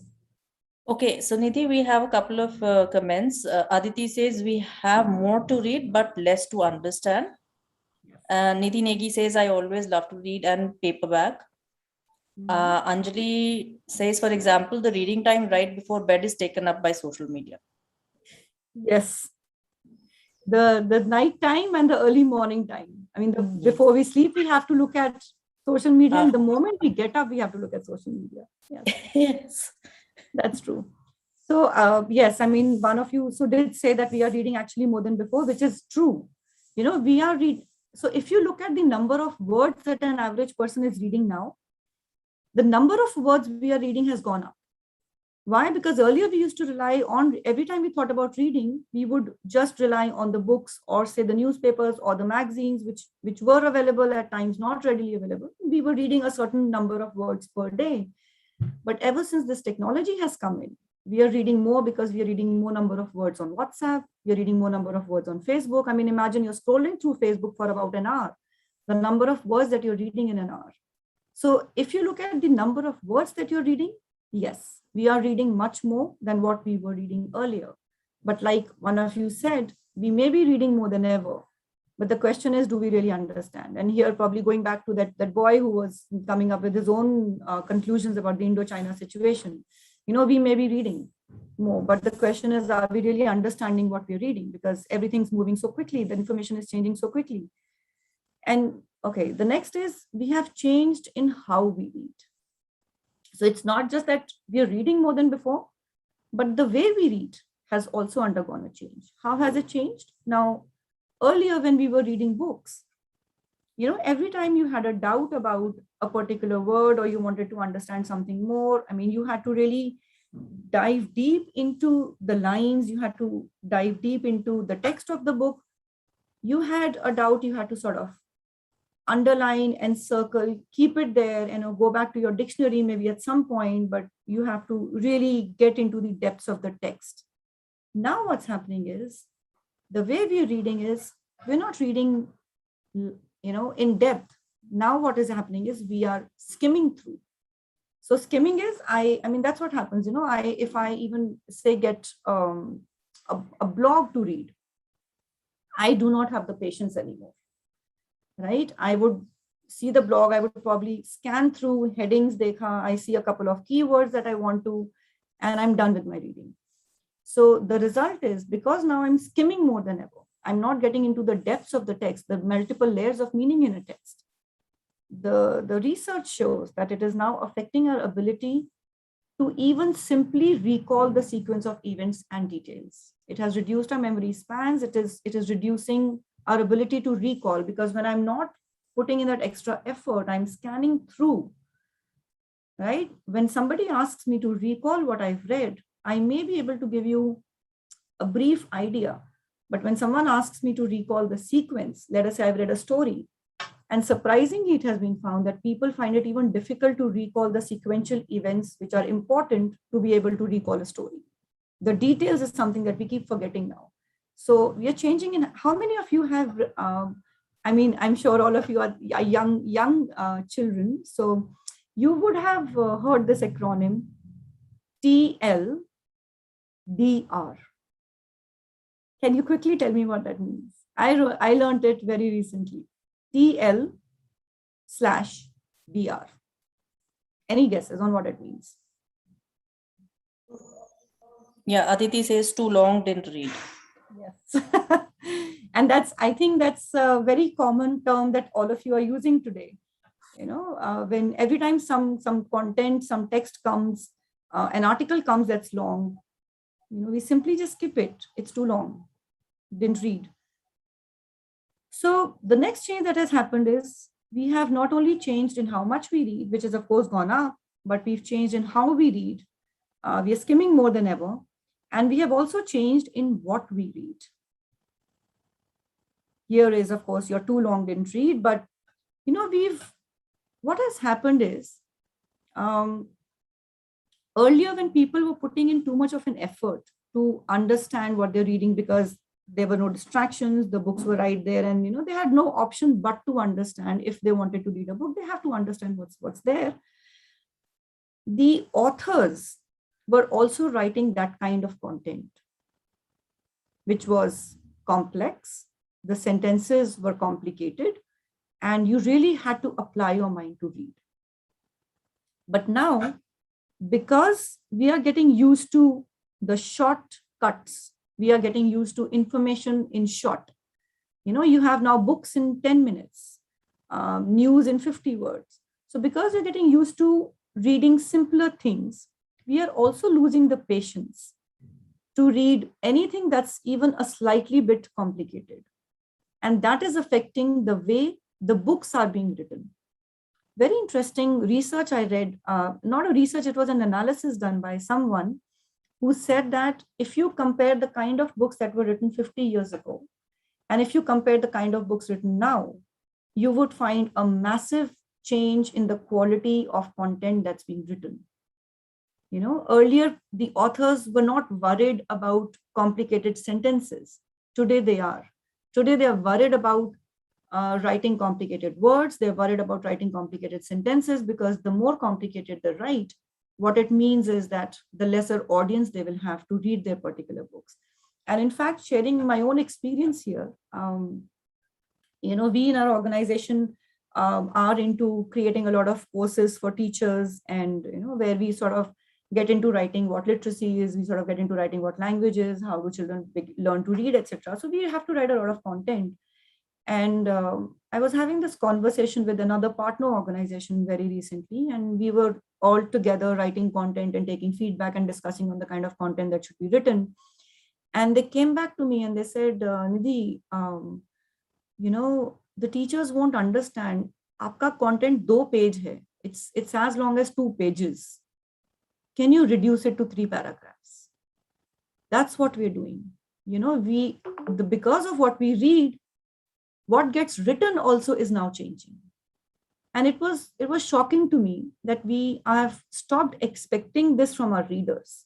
We have stopped expecting that they will actually put in that extra bit of effort to understand what's being read. We want to simplify everything.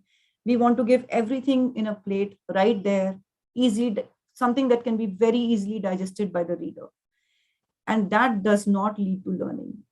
I don't know if you've heard the term, but Robert Bjork I think in the year 1994 or 95, gave the term called desirable difficulty. And so when he talked of desirable difficulty, what it means is that for real learning to happen, things should not be oversimplified.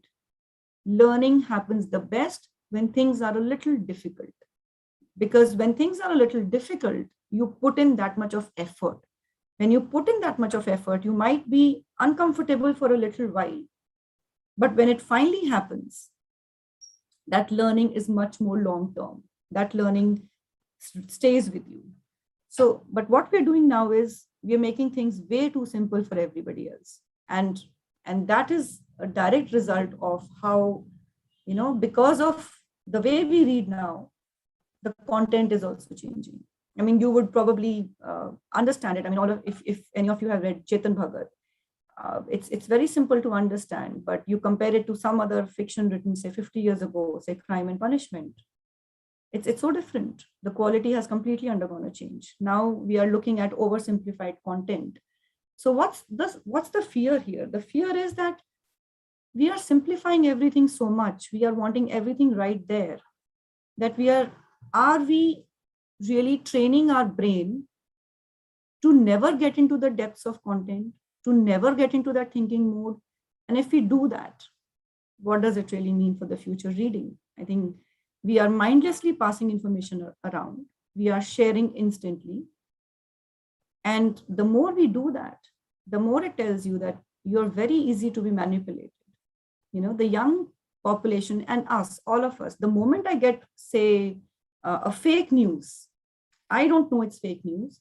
I'm not even pausing to check whether it's fake news. I am not even applying my mind to it.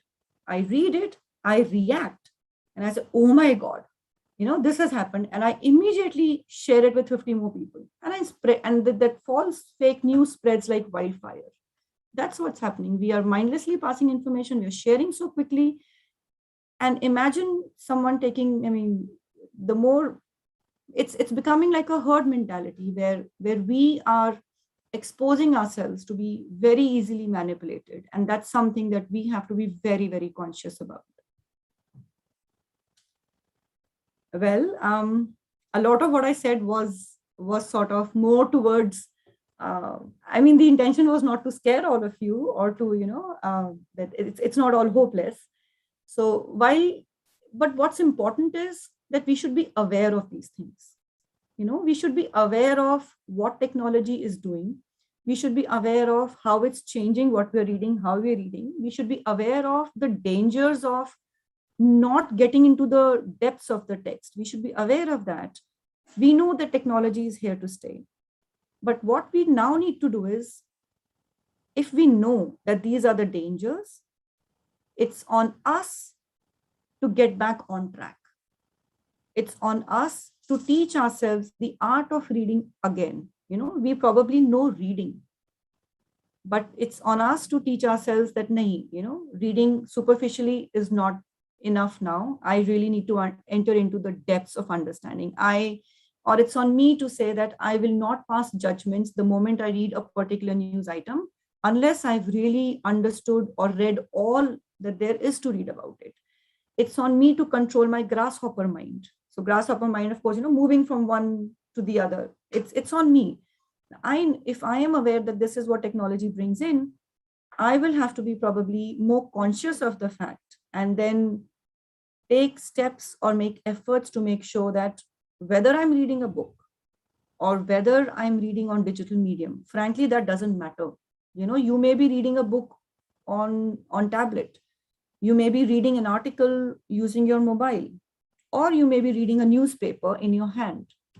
What matters is that we have to teach our mind to stay, to really pay attention to what we're reading. We have to teach ourselves all over again to pause, to reflect, to infer, to identify the difference between fact and fiction, to really get into the depths. So that's on us. So it doesn't matter whether you're doing it through your mobile or whether you're doing it through your tablet or you're doing it through your book. But what matters is, are you conscious? Are you aware? And are you really putting in that bit of effort? In fact, this I just wrote this. I just wanted to share this. So, what is technology, of course, is doing is that our mind is getting used to constant influx of information, of senses, audio, visual, and all of that. So much so, and try and introspect yourself as well. Nowadays, we have stopped getting, sitting idle even for a while. The moment, look at kids today. Even if they get bored for 5 minutes, they really need the tablet, they need the games, they need the mobile right away because they're getting bored. But again, the research tells us that this kind of boredom probably leads to creativity. If your mind, if you stop yourself from getting distracted by all of this mindless entertainment, there is, of course, a greater chance that you might begin to apply your mind to things that are more creative and critical thinking as well. So, what we really need to understand is, we may be reading via any medium. The key is to think while you're reading.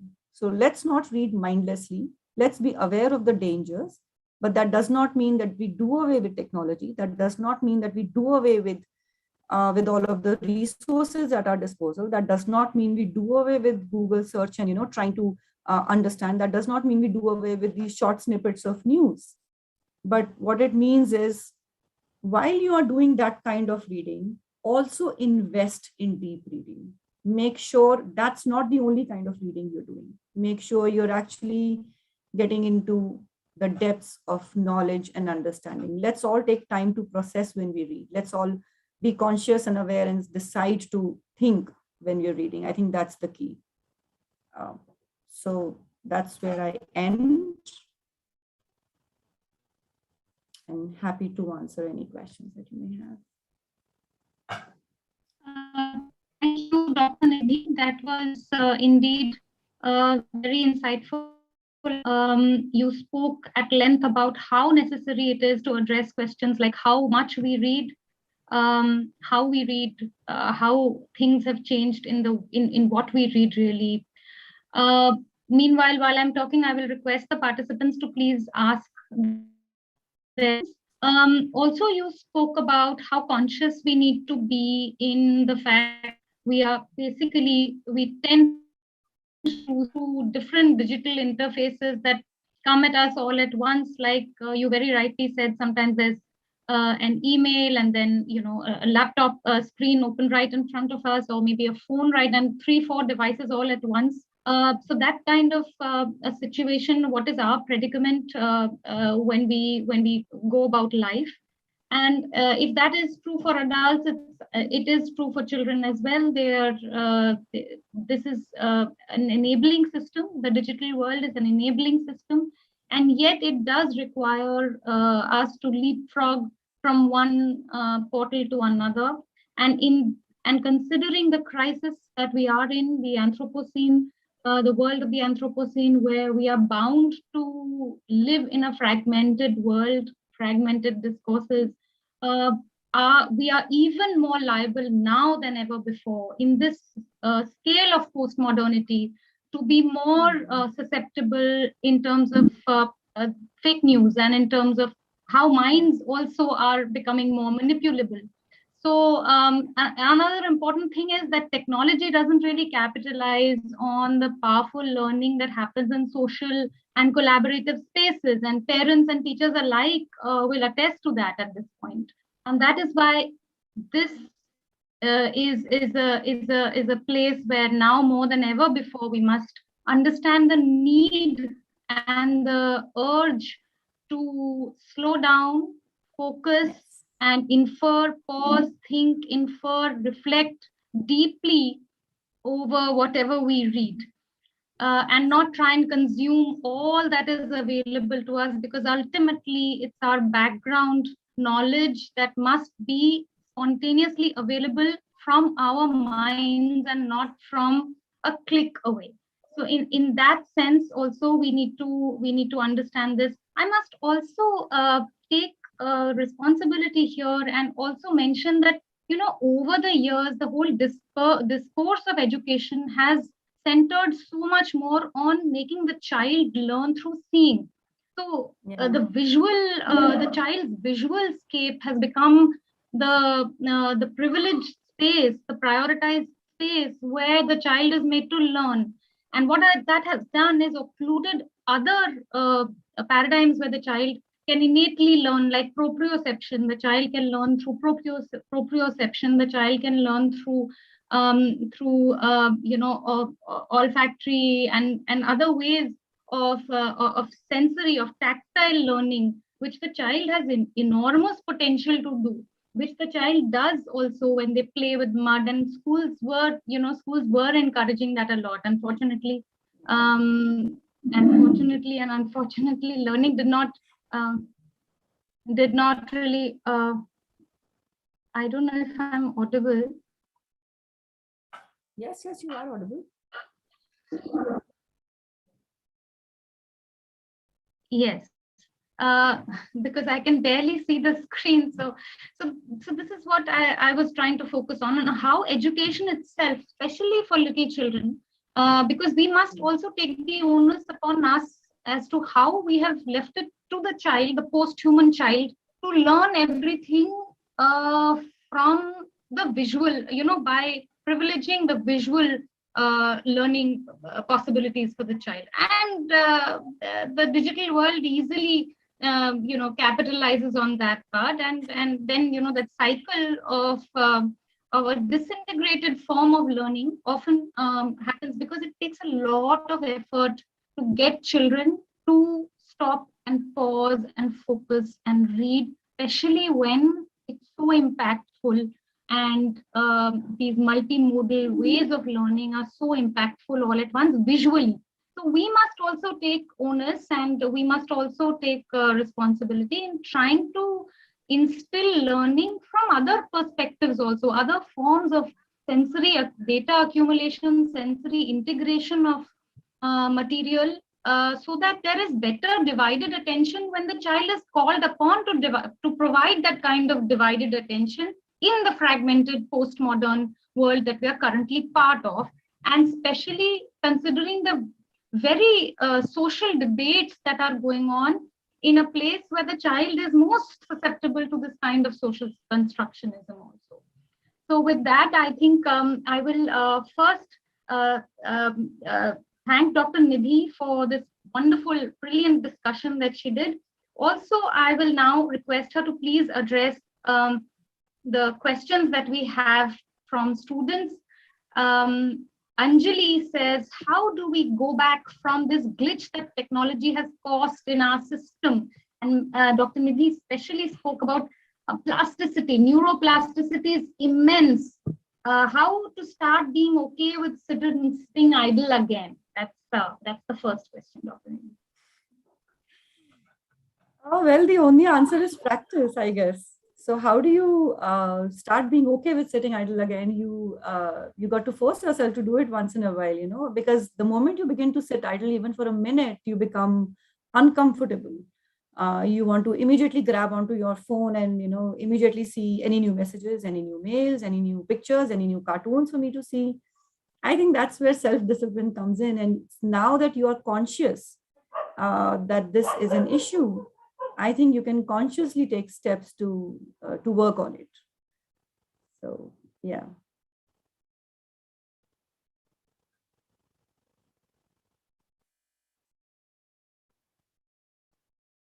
Do I go on to the next question? Unmute yourself. Dr. Richa, please unmute yourself. Yeah, you're. Another technological glitch. So please forgive me for that with folded hands.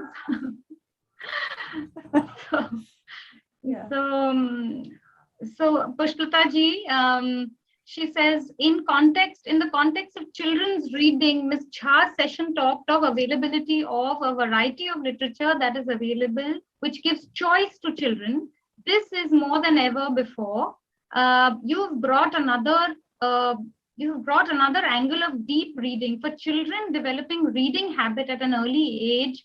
How do you suggest to put this dimension along? So basically, I think what what Pushpita ji is trying to say is, how do we make the best of both worlds? We have so much available, and how do we use our own mind's potential as transhumans? As how do we use our own mind's potential to capitalize on the best of this this digital world and through deep reading? Right, and I think that's a fantastic question, Pushpita ji, because these things, I think it's not an either and or situation.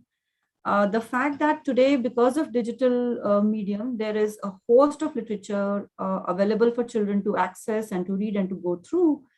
I think we as adults do have that added responsibility to make sure that we are developing in children the habit of getting into those layers of meaning where I talked of, you need to pause, you need to reflect, you need to infer. These are skills that are taught. These are skills that one needs to develop in oneself. And that is where we adults come in, where we have to, when we engage with children, it does not matter whether you have a big book in your hand, or you have a small story book, or you have a story card, or you have a story on your mobile. What would matter is the kind of engagement that you're wanting to do with that storybook in your hand when you're sitting with the child. Are you pushing the child to think? Are you pushing the child to understand beyond the text? I think that is where the role of adult sort of becomes very, very critical and important.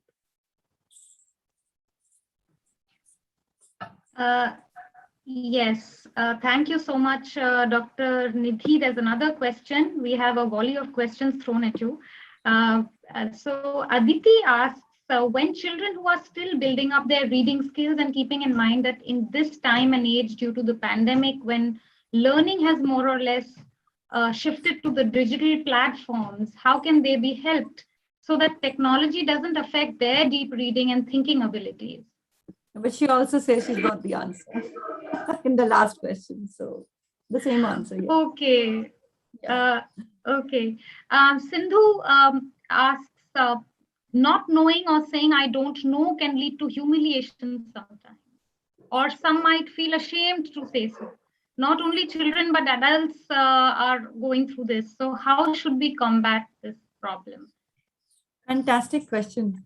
You know, I also struggled with it for quite a lot, for a long time. When you were students, and I remember I could never come up and say, okay, I didn't understand that. And when I entered into the work area, I remember there were these sessions and these lectures like the one I'm doing today with all of you. I used to be on the other side also, and I still am on the other side most of the time, where I'm trying to listen to someone say something. And I used to feel, yeah, how do I even ask a question? Would my question sound too dumb? Would they really realize that I don't even know this? And, it would make me seem such an idiot that I don't even know the answer to this basic question. But trust me when I say that, the more you begin to read and understand, the more you realize it's okay to not know everything. It's absolutely okay. And I think people largely appreciate those who are able to come up and say, "Ye mujhe samajh mein nahi aaya, ye bata do." I mean, now I do that very, very freely and openly, because it's okay to not know today and ask, rather than never ask and never get to know. So I think it's really a mindset problem. People do not even care. People do not bother. It's something in our own minds. As long as I thought that it's not okay to ask questions, I never did. But the moment I realize it's okay, that I find that people are more than happy to give you the answers if they know something. So feel free to ask whatever. I mean, it doesn't make you seem dumb at all. It's fine not knowing something. And those who try to humiliate you sometimes may not know the answers themselves. So that gives you a cue. Absolutely. So, and there are senior people sometimes, they sit on this perch, and it's even more difficult for them to claim that they don't know. So these are all guises. So you have to take a cue, and then that's the only time you zip it. So moving on, Aanchal asks, ma'am, you talked about the oversimplification of content in recent times. While I mostly agree with your insight, we also know that there has been a long history of the unavailability and inaccessibility of sources for a large part of the audience. And while there can be many physical stimulants to a child's learning, won't simplifying the reading material push them towards exploring more complex topics eventually? Yes, Anshul, thank you for that question. The issue is not that we are simplifying content for children. The issue is, when you teach a child to read and to increasingly negotiate with text, you of course go one level at a time. You begin with very simple texts. Gradually, you increase the complexity, you increase the length, you increase, to make sure that the sentence structure is sort of more complicated, the sentences are longer, the vocabulary is harder, tougher. And that's how you encourage a child to read and to understand increasingly complex text over a period of time. That's fine. And that's exactly the need anyways when you're teaching a child to read. But the issue is that even for adults, we are now simplifying things to an extent that we do not want to give them any content that's hard. This is becoming increasingly true, not only for children, but for adults.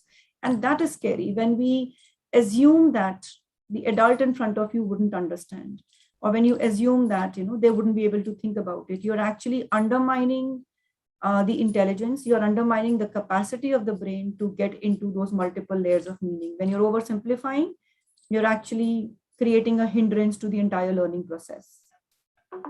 I hope that answers your question, Anjali. Absolutely, Dr. Vinayak. There's another question by Anjali, if I may. She says, do you think that technology has also spoiled our habit of referring to the dictionary? We Google the meaning instead of going to the dictionary. Is this healthy?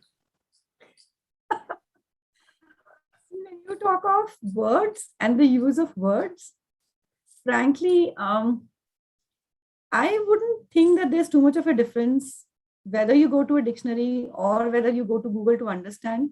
But what's important is whatever word you're looking for, For it to become a part of your vocabulary truly, you will have to understand the word in depth. You will have to understand how that word is used in multiple contexts. And you will have to know how to use that word in multiple contexts. That's what's critical. So where you're getting the meaning from wouldn't matter, as long as I think you're able to really understand what the word is and apply that understanding or knowledge as part of your conversation, whether oral or written.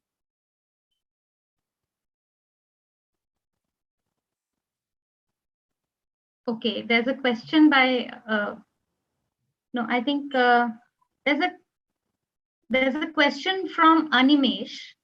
Animesh says, why do people remember childhood stories differently? How does memory and culture affect dramatic interpretation?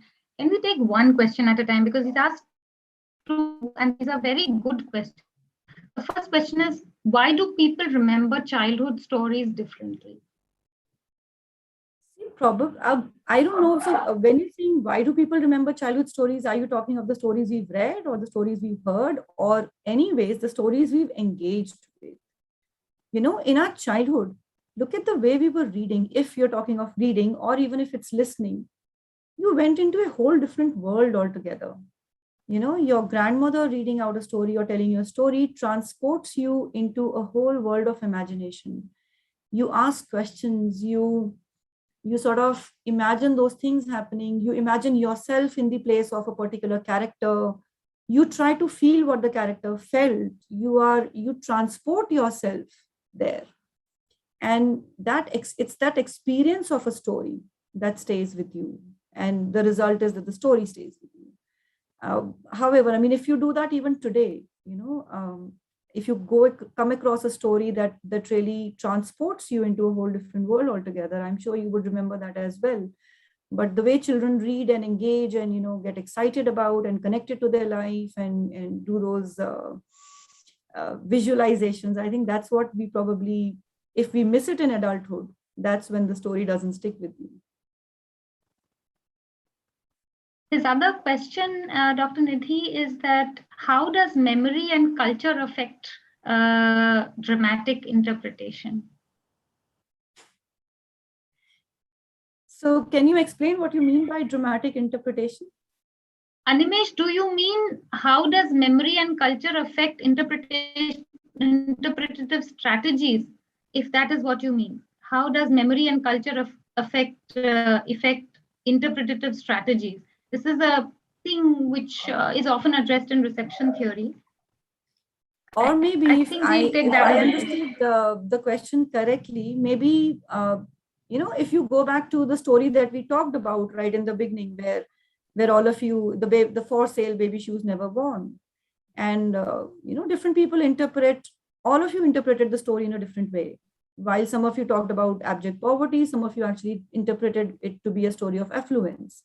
Some of you looked at it as a sad story, and some of you looked at it as a story of a spoiled child who has too much.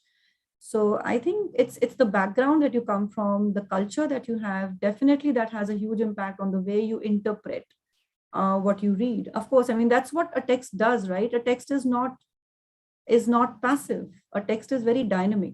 And what brings that dynamism to a text is the reader. So you as a reader bring your own set of experiences, your own background knowledge, your own cultural experiences. And that's how you create meaning out of a text. And those 6 words that we did today meant very different for each one of you. It's because of your own background and your own understanding.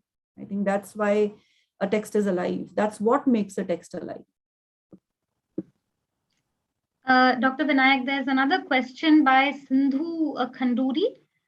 She's asking that she says that I see people just rushing through life, not enjoying the view. Some of my friends love to read, but cannot spend too much time looking for books in the bookshops, going for a hike and just wanting to reach the top. Is this due to the need for instant gratification or the need to be first in everything? I think so. There's no straight answer to this, but yes, I mean, we have developed that need for instant gratification. Like I said, we are so, you know, everything is instant, everything is right there. The host of sort of inputs that are coming in, it's all right there at your fingertips. And that's where we are losing the patience. So even for a person who loves to read, she wants to read, but she wants the book right there. Probably she doesn't have the patience to go to a bookstore and identify. So yes, we're losing that bit of patience. And that's what I said, we need to be very conscious about the fact that we're losing this added pause. We're losing that extra bit of patience to be able to go through life. And that's one of the impacts of technology, I feel. Yes, sure. But I mean, everything cannot be attributed to this, though.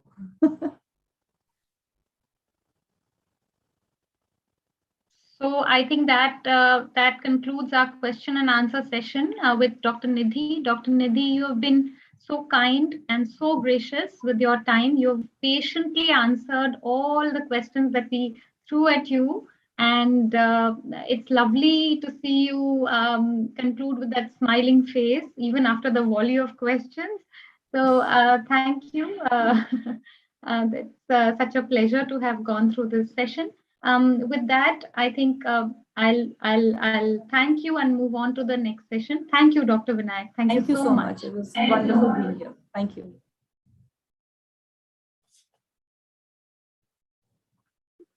So with that, that allows me to welcome our next speaker. The next speaker is one who was supposed to have a session yesterday, but yesterday we couldn't have had the session. We had to conclude shortly. And so today we are going to welcome Ms. Nidhi Mehrotra for her talk. Ms. Nidhi Mehrotra there with us? Yes, Dr. Richa, I'm very much here. Okay. Yes. So Ms. Mehrotra is a sociologist by training. She has been in the development sector for the last 17 years. Her journey began with her working on issues of governance, where she worked closely with citizen groups and women's collectives. She has also worked on issues of governance of the non-profit sector while contributing to developing graded norms for enhancing the accountability of the sector. Her work on gender and education comprises deep field work, content creation, curriculum development, leadership training and development of gender transformative program designs. She's currently a senior program manager for the girls education program at Room to Read. She represents the organization at various levels, national level collectives with governments, as well as multilateral organizations contributing towards creating enabling environments and empowerment pathways for the youth. Her lecture today is entitled Children's Literature Through the Gender Lens. So please allow me to extend a very warm welcome to Ms. Nidhi Mehrotra. Ms. Mehrotra, please take on from here. Thank you so much, Dr. Richa Joshi. And thank you very much for having me here. And I was enjoying myself, the interaction between the audience and Nidhi. So great session, Nidhi. Thank you for that as well. Very, very happy to have you and to be here with you today. And what I think you'll have to excuse me today because I'm taking this meeting from a hotel lobby. I'm a part of also a team meeting that's going on today. So pardon me for any noises that you may hear in the background. But I will try to speak as loudly as possible so that the background noise doesn't really disturb you. And I actually have a presentation that I had put together. Just give me a moment so that I can share the presentation.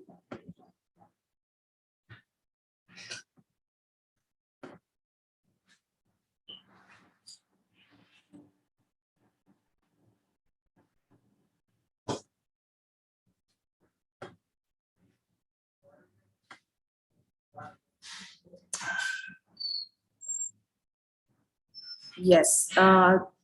Dr. Richa, are you able to see the presentation? I just wanted a confirmation. Yes, I Okay. can see it. Okay, great. So yes, let me begin. And as Dr. Richa was also saying, I really identify myself as somebody who's still a student of sociology and is also a social worker now, who's generally out on the field. I'm also somebody, who's been interested in questions of gender, and how I have always marveled that how powerful are these constructs, are these ideas, and how just the definition of what it is to be a woman or a man, or what it is to be a boy or a girl, can actually have such far-reaching consequences, and can have impact on, small term or large term impact on our lives. It also interests me how we are constantly producing what a woman is, what a girl is, what a boy is, what masculinity is about. The quote that you read here, which says, everything we read constructs us, makes us who we are, by presenting our image of ourselves as girls and women, boys and men. A quote by Mem Fox, an Australian, known children's book writer. So I'm just going to be sharing some of my thoughts before I really begin what I wanted to bring to the table to all of you today. It's also curious, how in this constant production of social expectations, people themselves as people, more often than not, we get forgotten, we get missed out.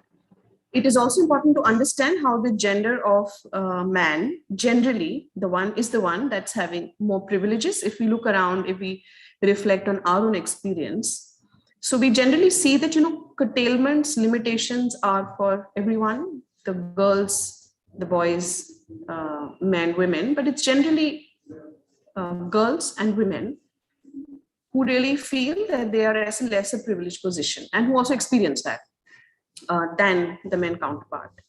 How the unequal relationship between them, we see how it's naturalized and it's essentialized, and it gets deeply embedded. And even by some scholars, we know that they've also tried to give it like a biological reiteration, that what is it naturally by biology to be a woman? What is it biologically speaking to be a man? And I'm not talking about really reproductive functions, but more like at a socio-emotional level. So you see there are several school of thoughts on this. These notions are not only societal, we know that, but we also see that they are a part of who we are at a very individual level. It's also interesting to see how they assume for us stances of duty, ethics, values, and several times they get denoted like that in unequal relationships between people of different sexes. It has, for example, also made me curious that, for girls, why is it exalting to be referred to as a tomboy? And why for boys, generally speaking, if you have to refer to a boy who's girl-like, refer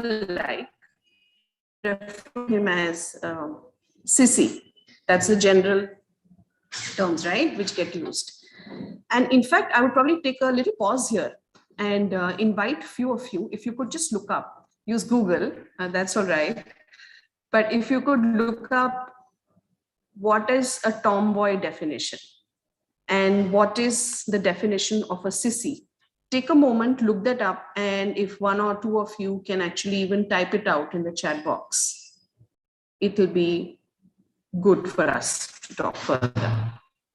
So look up what is tomboy, and then look up what is sissy. And someone, if possible, type it out in the chat box.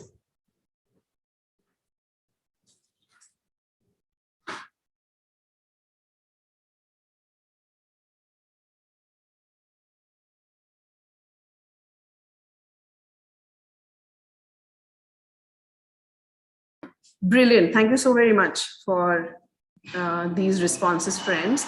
So as you see, sissy is effeminate or cowardly, right? So feminine-like is cowardly, but domain of boys is generally, you know, with aggression, with like an attitude of just going ahead without really considering. So it's interesting how, isn't it interesting how being a tomboy is something to be happy about, to be proud of, but being girl-like, even हमारी जो बोलचाल की भाषा है, it downplays a certain sex, and then you know you really start to think, what's going on, what's the matter? One identity is upheld, the other identity really comes off as something to be ashamed about. So these aspects of the way we are, which make us man and woman, interest me. So what I do in my work is I also get to share my insights, you know, during my work with adolescent girls, their families, because I am a part of girls' education and gender equality program at Room to Read. And I think what I'm going to be doing here today is really to share my reflections on the topic as somebody, as a student of gender, as a practitioner who's trying to work on issues of gender equality. I would like to really just table my sharing, and I hope you find them useful in whatever endeavor that you're doing now, and whatever endeavor you would like to pick up as you go ahead as really agents of change, wherever you are, whether it's your household, whether it's your class, whether it's your intimate relationships. But I hope that you find something useful from this exchange today. I actually also must admit that a large part of this discussion that I'm going to be tabling is about the binaries. It's about men and women. I'm not really going to delve deeper into the discussion around the third gender, but I will briefly talk about it. But a large portion is about the binaries. So let's go ahead. This is something for you to, take a moment and read this comic strip where the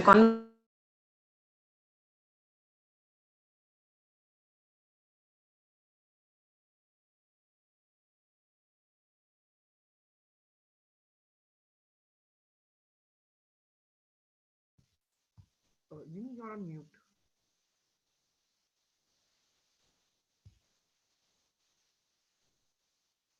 Miss Nini, if you could please unmute yourself. Yes. Sure. So you see, this comic strip is also about so it has a lot of direct and indirect messages. What is it to be a boy? What is it to be a girl? What is it to, what kinds of things we think about each other? So I'm going to then take you to the next slide.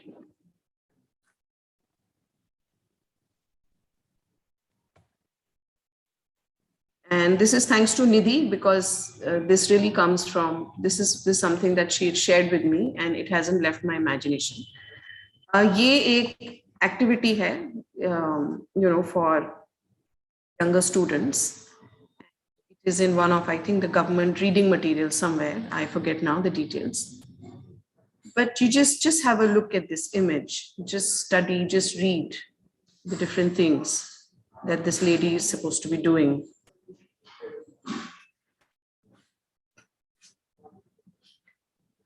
So for a young reader, it's also a message that what to expect of women.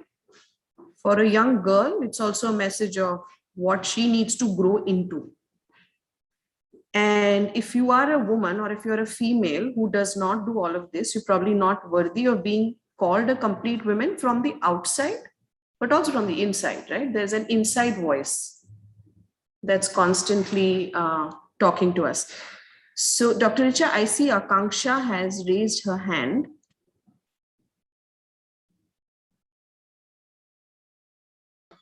Dr. Richa, you're on mute. So we will, we will address all the questions and observations after your talk, and then we'll right now just go with the flow, and then we'll address the questions. Okay. So important is कि आप जो भी काम कर रही हैं, आपका मन भी बहुत कोमल होना है और आपका मन बहुत सबल भी होना है. So you know what I also want to draw your attention to is the conceptualization that is there of a daily life. कि क्या करना चाहिए, and this sort of unequal positioning also translates to several real issues. Now, if you actually imagine a person, and let me just take it down to a more practical level. So if you actually imagine a person who's doing all of this, plus if this is what a girl needs to grow into, हमारे पास क्या, you know, what are the consequences of this? बड़े practical level के कुछ इसमें consequences हैं. पहला consequence ये है कि आपके पास rest is not a part of your duty, or something that you need to do for yourself. So you're not expected to have time for rest. You're also not expected to have time for leisure. You're not expected to have time for hobbies. You're not expected to have time for socializing, for fun. You're also not expected time to just have some time to sit back and critically reflect on your own life experiences. So mota, the time that you need for building yourself, you know, as a person who actually enjoys life, who knows what she wants out of life and is able to do them, उस सब का time शायद आपके पास नहीं है. Instead, what you're doing is that you're also by doing all of this, you're also creating situations from some others to be able to do it. But that's not definitely yourself, right? And what's something that we must also remember is that for this system to go on, there are a set of rewards and punishment which goes on for all of this, so that the status quo is also, you know, maintained. So if you are a person who doesn't have really a brilliant skill of being able to know how to cook tasty food, then that's not only something that makes others around you discomforted, but that's also something that makes you as a person discomforted, right? So see what kind of volumes also the text talks about. Certain things which are overtly there, certain things which are covertly there, but going on as constant, frequent, messaging. This is another strip for you, and yeah. So take a minute, read it.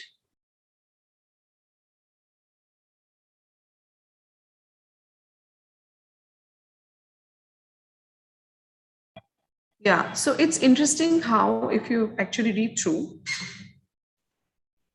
the boy here is also worried about, you know, a certain image of masculinity that he needs to live up to. And the concern that also the girl has is about a certain body image, that a certain way of being that she's supposed to be doing. And the boy is also, you know, figuring out and really struggling with the issues of masculinity. So this is also to see how just a so-called witty comic strip really has deeper issues reflecting in it. And again, coming back to the point that how it's not only impressioning people's minds, but ultimately it also comes down to the kind of life that is available to people of a certain sex, and that a kind of life that gets farther and farther away from people of a different sex. Let's move on. So what are we talking about? We are talking about, and all of you all know, in fact, you're better than me, that how knowledge is a social production. And we are talking about how issues of masculinity, femininity, what is it to be a man, what is it to be a woman, which we mota call, you know, the gender lens, and also to see what is the kind of unequal relationships of power that men and women in the society have, how they are getting reflected. Not only text as well as illustration. So the kind of women that you see, the kind of men that you see is also something that your readers are picking up. It's becoming an aspiration of, you know, how you want to be. So So one, of course, text is in the books. Then there is so much text around us, and that it's amazing how young children are actually picking it up. I have a 6-year-old, and the way she started to pose for photographs, it really amuses me, because that's something that we don't engage with at home. But she's being impressioned by constantly an environment that has a lot of text about a certain kind of a woman who needs to look this way, who needs to pose this way, who needs to have a body language this way. And what I realized, that with that sort of growing text around people of a certain homogenized way of looking, discussions around how we are dealing or how we are engaging with children, what kind of texts are we really making them available, that has assumed to me much, much more greater importance. And we know that texts are the windows of the world. They are the transmitter of culture. For a child to read the text, she or he is also exploring what is their place in it. And of course, various issues of identity, be it caste, be it class, be it gender, disability, religion, ethnicity, all of these kinds, they are understanding, they're trying to figure out what's happening on all of these issues. To a great extent, it also impacts on, their notions of self-belief, the self-efficacy, the kind of stories they read, the kind of messages they interpret, what's desirable, what's not desirable, right? And I just talked about how understanding gender identities, expectations, norms, boundaries, frequent indirect, direct messaging. So I think the important point to it is also because it's not only text, it's also about how it's being brought. It's also about what is the environment or the culture that is being set out in an interaction session or in a class. The question that what is the role that an institution is playing, be it school, be it university, whether it's limiting its people down in sort of gender roles, which are most of the times unintended because they're just such a part of the way we are, or are those roles ultimately empowering? Are those roles setting them free to be real people, the people they want to be, right? To me, I think that is really the question at hand. And just to deliberate more on the issue at hand, why is it significant to problematize gender representation in children's literature? And because we know that it's also a blueprint of shared cultural values, right? So stories are the most powerful way, we all know, and I'm now experiencing it as a parent, that they're the most powerful way for children to get those messages. And when we say that, till the age of 7, most of their conceptions around the world are almost there in place. So importance of producing text, which is really helping them envision an equal society, becomes all the more important. And I'm sure many of you would know, that readers, when they don't get to identify themselves in the text, it again builds their understanding of self-belief, of self-efficacy. So if you do not have, if your girl readers do not have girls who are exploring themselves, who are negotiating with life around, who are also there in really unassuming roles, so their visualization is not able to really take that leap, right? So that's really the issue at hand in a way. So that's really the context that we're talking about. And just to also take you through or just share with you some of the perspectives that's been used in some researches to understand how is this playing out and why is this playing out. So one, of course, has been the entire market kind of argument that at several different points in time, the market has found it easier to sell materials, whether it's toys or it's books, pink books or the blue books, whether it's for, so they find it easier, so they also sort of promote it. So that's one one part of the context when you try and understand why is it important to also problematize gender representation. So they are really leveraging on that. That's what. Then there has been a sort of a multicultural approach, and we will get to slightly talk more about it as I carry on in the presentation, which is really talking about what is the kind of appropriation or essentialization that's going on in the text. And then there is this entire domain of, discourse analysis and critical literacy, which is trying to see what is the hegemonic ideology which is really playing in these texts. And it's more often than not a discourse around patriarchy and how that sort of has a role in the social production of knowledge, because generally it's because knowledge being socially produced is not neutral, and I think it's short than being equal, and that is what we should try to fuel for young children. Now, let me also share with you some more detail around unpacking, the gendering aspect. So I'm going to bring some findings from certain studies that I was referring to as a preparation for this part of the session today. And most of the studies that have been done in this context look at the ratio of female to male characters in picture books and adult literature. And it also looks at how the treatment of men and women, male or female characters, have happened in the discourse. So here is some interesting piece of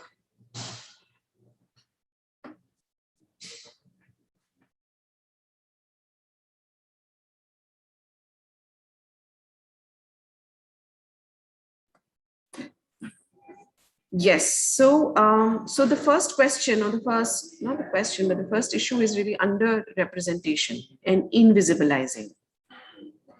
So you see there are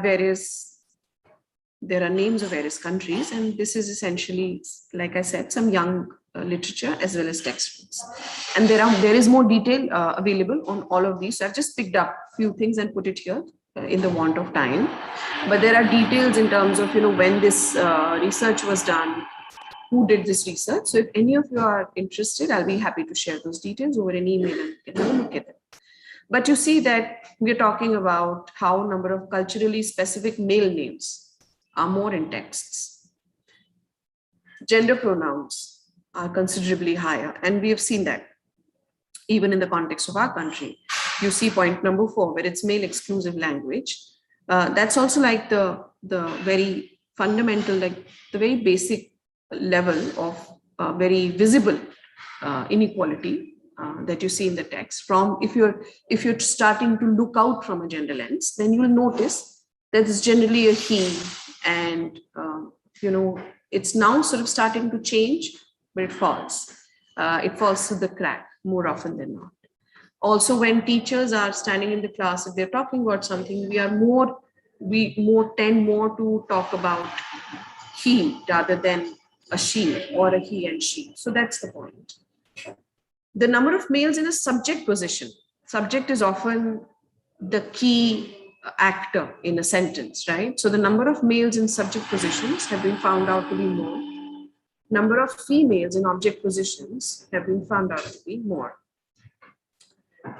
In Syria, they found that the way examples are given, the text is laid out, females were derogated and victimized. So that's the imagery of the woman that's getting, or the girl that's getting really drawn out in the text. In USA, we saw much more men in illustrations. Just give me a moment. Yeah. So in USA, we had much more men in illustrations than women. History textbooks show more men hero than women denting the part of the history. So when they had 71 pictures, only 29 pictures of women in West Bengal. Then we come to, how these men and women and the relationships of power get defined. So एक तो आपको दिखता है कि कितने लोग आ रहे हैं, that's frequency, and clearly there's a difference. फिर आप थोड़ा सा घुस के देखेंगे कि किस तरीके की रोल्स प्ले हो रही है, किस तरीके की एजेंसी डिपिक्ट हो रही है, डिसीजन कौन ले रहा है, उसको सपोर्ट कौन कर रहा है, असर्टिव होने के लिए क्या किसी को रिवॉर्ड मिल रहा है, वहीं असर्टिव होने के लिए एंड ऑफ द स्टोरी में किसी को ये रिफ्लेक्शन मिल रहा है that they should have been softer. So, all of these sort of dynamics, how they play out in the text. Yeah. So there was also find that, there was a stereotypification of jobs, and you would have often seen that when certain jobs, for example, let's just take cooking, since it's so close to all of our hearts, I'm sure, and we need it more than anything else. Food. So you may have noticed that when it's a household setup, so the person who's cooking is generally a woman. Now, if you change that private domain to a public domain, so if it's a restaurant, then more often than not, you will find the person who's cooking is a man. So what changes? Of course, a private to a public domain, that changes. There is an economy to cooking outside. So there is this aspect of gainful employment that also changes. So indirectly, you're also saying that the person who's going to bring in the primary income of sorts is generally the man and not the woman. But whereas we know that that's not the case. I mean, our societies have so many different kinds of household where, people are running the show, whether it's a man or a woman. Coming to the second point, so attributing greater variety of jobs. So they also find, the researchers have also found in Iran that it's 80% of men जिन्हें ज़्यादा variety of jobs में दिखाया जाता है, but बनिस्बत 20% women. And key role of men is really to get the economics in place, whereas women are more caring, nurturing roles. We also see, and so this is a point that I was earlier referring to, that men are actors, active, initiative takers.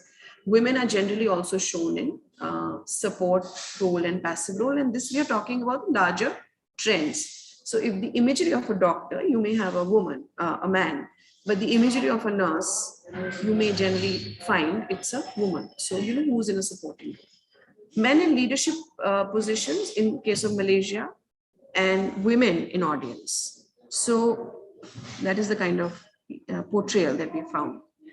In Pakistan, boys and men identified more by their profession and women by their relationship. So you have more mention of the term wife than husband. Men as shown as courageous and strong, women as caregivers. Men as protagonists, where women have to be guarded. A girl's character needs help versus ingenuity demonstrated by young men.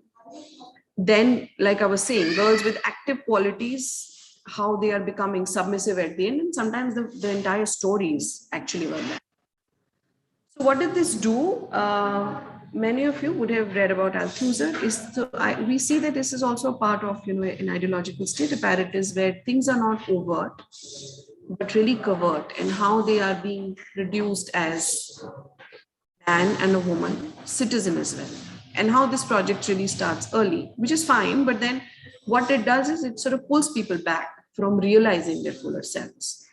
You're already building attitudes. We saw that there is a question of relatability, and all of this has an impact on building self-belief, on building aspiration, on becoming a different kind of a man, on becoming a different kind of a woman.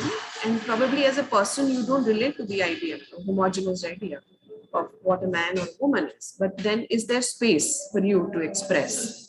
Do you find that expression in texts around you more often, so that you can actually also have an assurance as a person, right?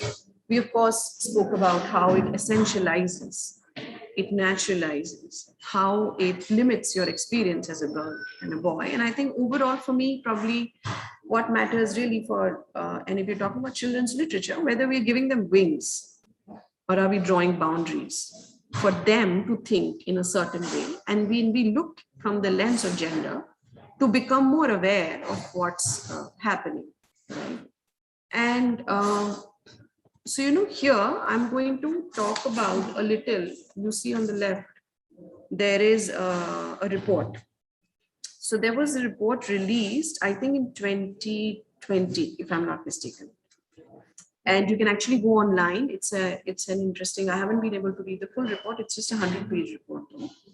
But so, you know, there was this survey done of about 20,000 children from ages 7 to 11 across the world. It started first in the UK. And they were asked to draw the jobs that they would want to be in, that they really aspire to be. And it's interesting to see, amongst other findings, that the patterns of jobs chosen by 7-year-olds mirrored those selected by 17-year-old. And you see again some data here. Gender notions or notions about what life is, what to expect, not to expect, a lot gets built by the age of 7. Most of us have read about that. During this, during this process where children were drawing, it was found out that over 4 times the number of boys wanted to become engineers compared to girls. And nearly double the number of boys drew scientists as their future jobs compared to girls in the sample.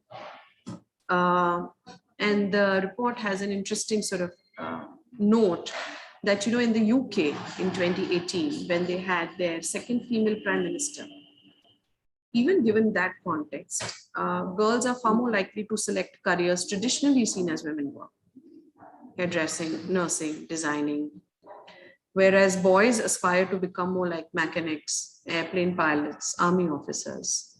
So just to, you know, become aware about how deeply entrenched these things are, and unless we sort of put them to light in ourselves as educators, and also in the text, in the world that we are opening up to these young children, it won't happen on its own, because a lot of it really goes on in a very unconscious sort of way. And just to move on, so there is a film I would like to share with you, and I'm going to request Abhijit, please play this for me, for which I have to stop sharing. So I'm going to stop share. Abhijit, you there? Nini, Abhijit is not here. I think Suraj is here. Suraj will do the needful. Okay, great. So Suraj, मैंने ये stop share कर दिया है. If you can please play the film, and then I can start the presentation again.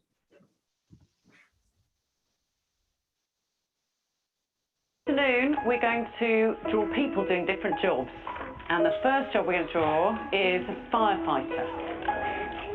Have a think in your head what a firefighter looks like. What's your firefighter called? Mine's called Firefighter Gary. Firefighter Stash. Firefighter Simon. He's big and strong. He's got a big helmet on. That's brilliant, isn't it? Next, we're going to draw a surgeon. Have you thought of a name for your surgeon? Jim Bob. Jim Bob. He's a brain surgeon. I think he would wear a stethoscope. He gives you medicine. That's his ambulance. Okay, next, we're going to draw a fighter pilot. This is his jet plane. He rescues people. He likes to do stunts in the air and stuff. Okay, now who would like to meet these people for real?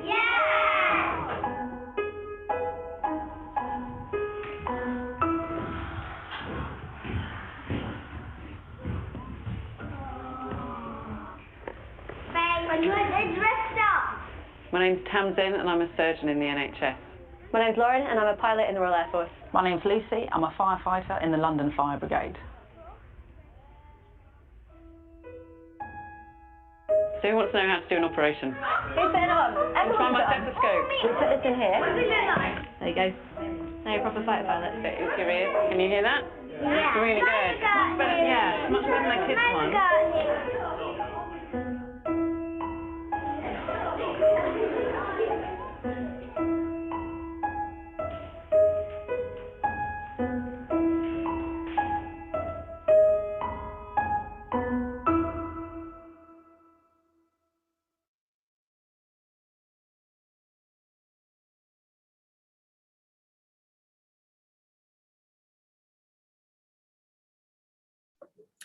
Thank you, Suraj. let me share my screen again. Is it this one?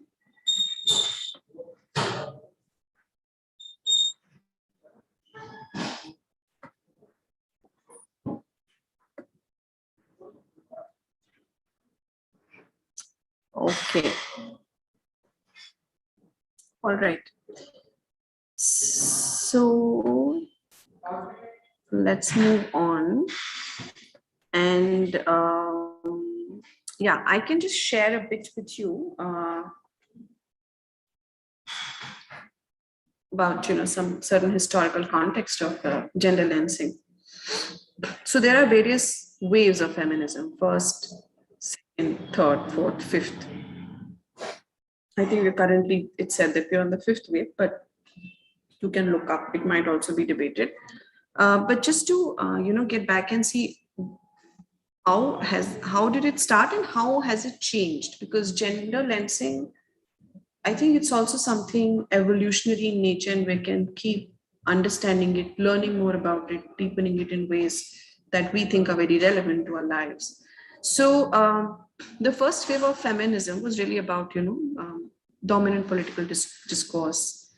And it was about right to vote, really about the legal instruments and how they act as barriers to women's empowerment. So this was more about suffrage, etc.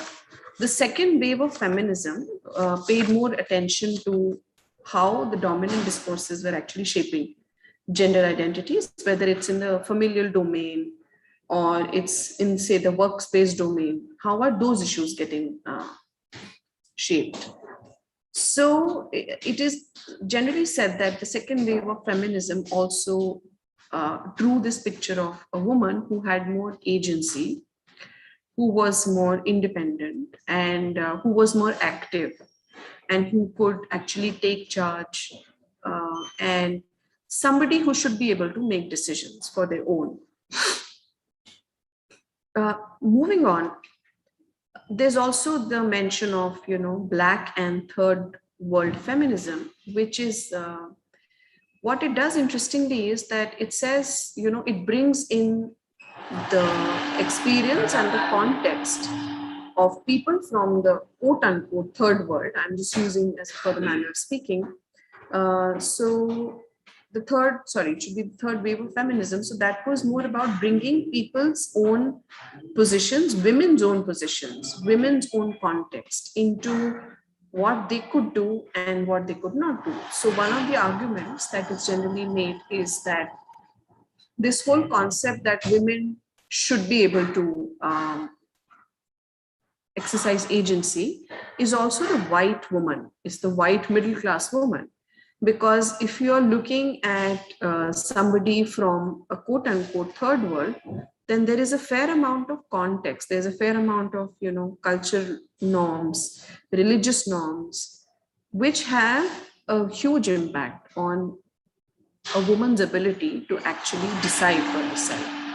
So this is what, the third wave sort of brought in.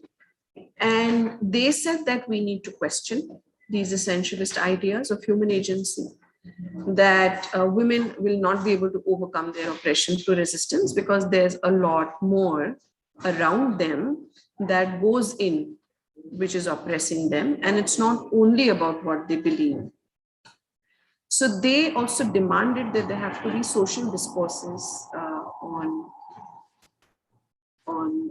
context, which are actually beyond agency and resistance, because like I said, there are the issues of ethnicity, culture, religion, region, which are all very, very real for the women of the third world, quote unquote. So they also said that we have to guard from essentialization, that what is that, there is no one homogenized image of woman that's getting reflected in our discourse, but it's different kinds of women coming from different kinds of challenges and backgrounds. And that's how we need to see it.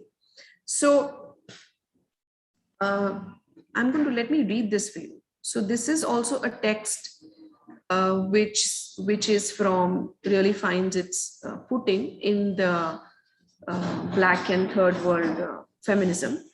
And it will give you a sense of probably what is the discourse that these guys are trying to bring. So Little B, a book about a young Nigerian refugee where the complexity of female subjectivity is central. While being detained in an immigration center in the southeastern part of United Kingdom, Little B reflects on how the different uses of the English language shaped and brought together her Nigerian and her new immigrant identity. Little B's Nigerian English is incomprehensible for users of standard English, and as it incorporates idioms particular to the life experiences and modes of thinking of her own people. While Little B learned to speak the Queen's English and learned to become someone different from newspapers and magazines she read, this new language could not entirely express who she was. The various aspects of her identity have been shaped both by her Nigerian background and her new legal status in India. So this kind of a narrative also allows for, the fact that she's coming from Nigeria, the fact that she's an immigrant, the fact that she's also has elements of, feeling discriminated against in a certain setup. So all of those are actually forming her context in a certain text, which is not overtly placing the demand on her to be somebody who has an agency and who can quickly sort of change her position in life. So that's the discourse that they also try to bring, just to understand how is the gender lensing itself, how it sort of evolves. And Suraj, I'm going to request you again. This is an 8-minute video, but let me check with Dr. Richa. Do we have some about 10-12 minutes more? If yes, I will be happy to play this video. Otherwise, I can just sort of share it for a later watch. Whatever you suggest. No, it'll be an absolute pleasure to watch the video, Ms. Mehrotra. Please do continue. Okay. Thank you, ma'am. So yes, Suraj, please go ahead. I have to stop share. Okay.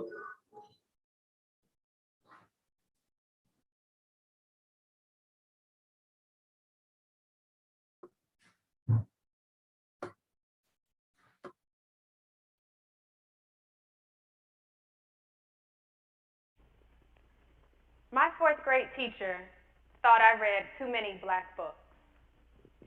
One day, following a parent-teacher conference, my mother came to me and shared my teacher's concern that my book selection, with its almost exclusive focus on black stories, was too narrow.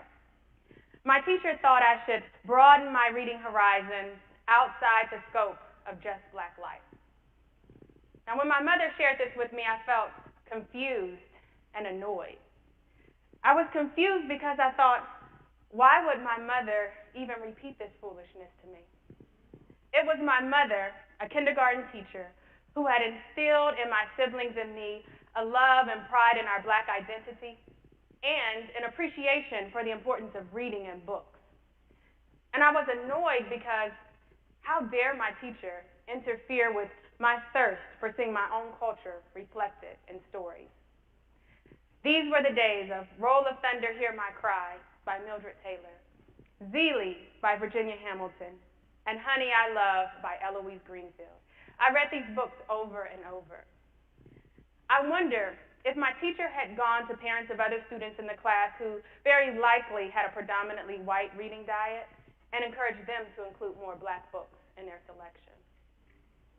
Now, I don't know how my mom responded to my teacher that day, and my mother never encouraged me to change the direction of my reading, and despite feeling confused and annoyed, I'm so thankful that my mother passed along my teacher's message. It affirmed for me at that young age that I had a strong and growing sense of my black self. I was protective and proud of it. It also heightened my awareness that not everyone would share in my love for blackness.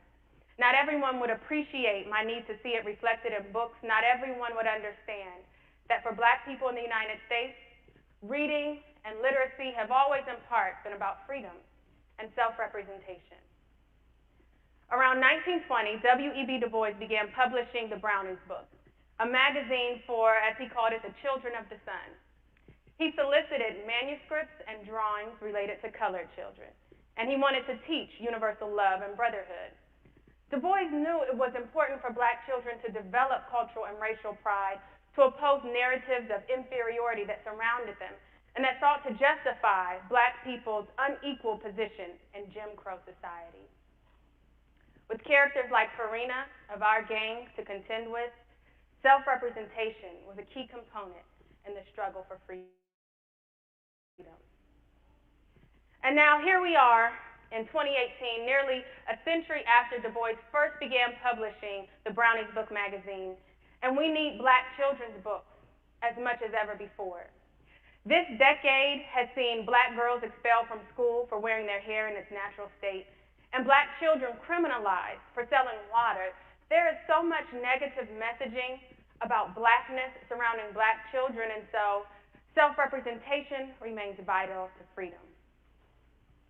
I've worked in education and literacy throughout my adult life, and in 2017, I published a children's book in dedication to my daughter. I wanted to give her a story about dreams and adventure, and it was important to me that my daughter, who is of Ethiopian and African American heritage, see this cultural richness reflected in the book. So I worked with my illustrator who brought my vision to life, and Dream a Rainbow was born.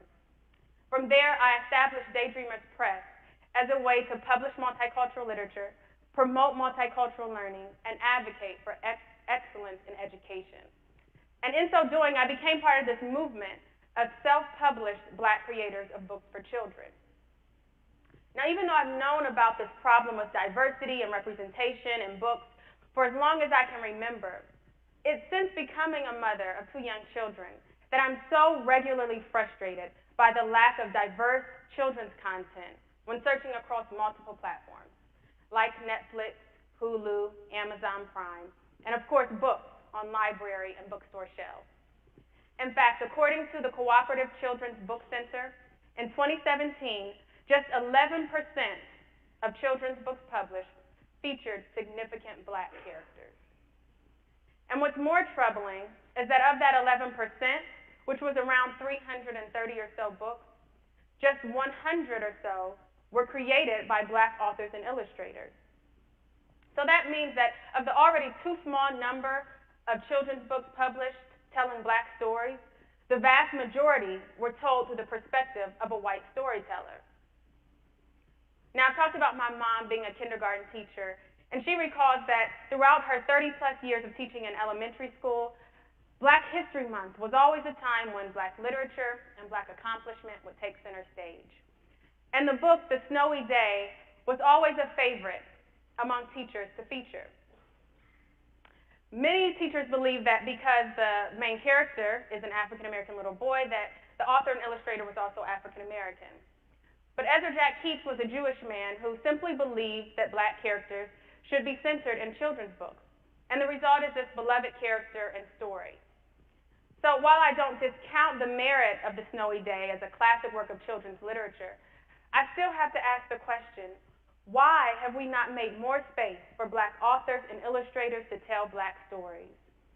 We cannot underestimate the power and the position of storyteller or the relevance of perspective. When we write stories, we create worlds, establish norms and expectations, and decide what beauty, brilliance, and belonging look and feel like. The great storyteller Thomas King has said that once loose in the world, stories can't be called back. So we must be careful the stories we tell, but watch out for the stories we're told.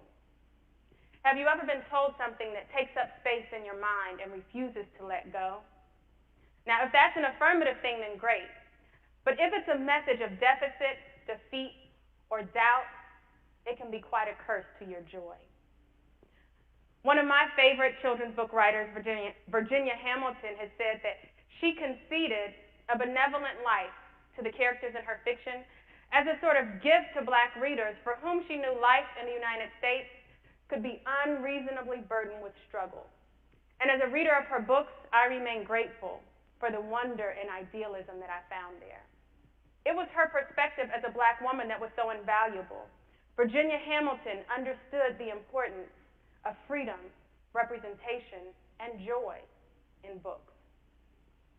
So what do we do with this centuries-old problem of diversity and representation in children's books? We can demand that the mainstream publishers do a better job on their end as it relates to children's literature, and I think we should continue to do that. We can support smaller presses whose mission is to publish multicultural literature created by a diverse array of authors and illustrators, and I think we need to do more of that. And a third option that I put out today is that we seek out and support independent, self-publishing Black creators of books for children. People like Monique Duncan, author and illustrator of When Mama Braids My Hair, Veda Azim, author and illustrator of The Boy Who Tried to Touch the Sun, and Tamara Pizzoli, author of The Ghanaian Goldilocks, are some of the many Black creators of books for children publishing independently. And we know that writing is an instrument of testimony, of self-representation and imagination, and it is a path to freedom.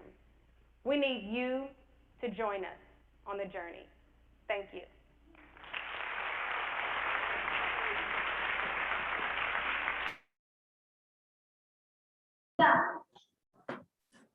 Thank you, Suraj. I'm going to just quickly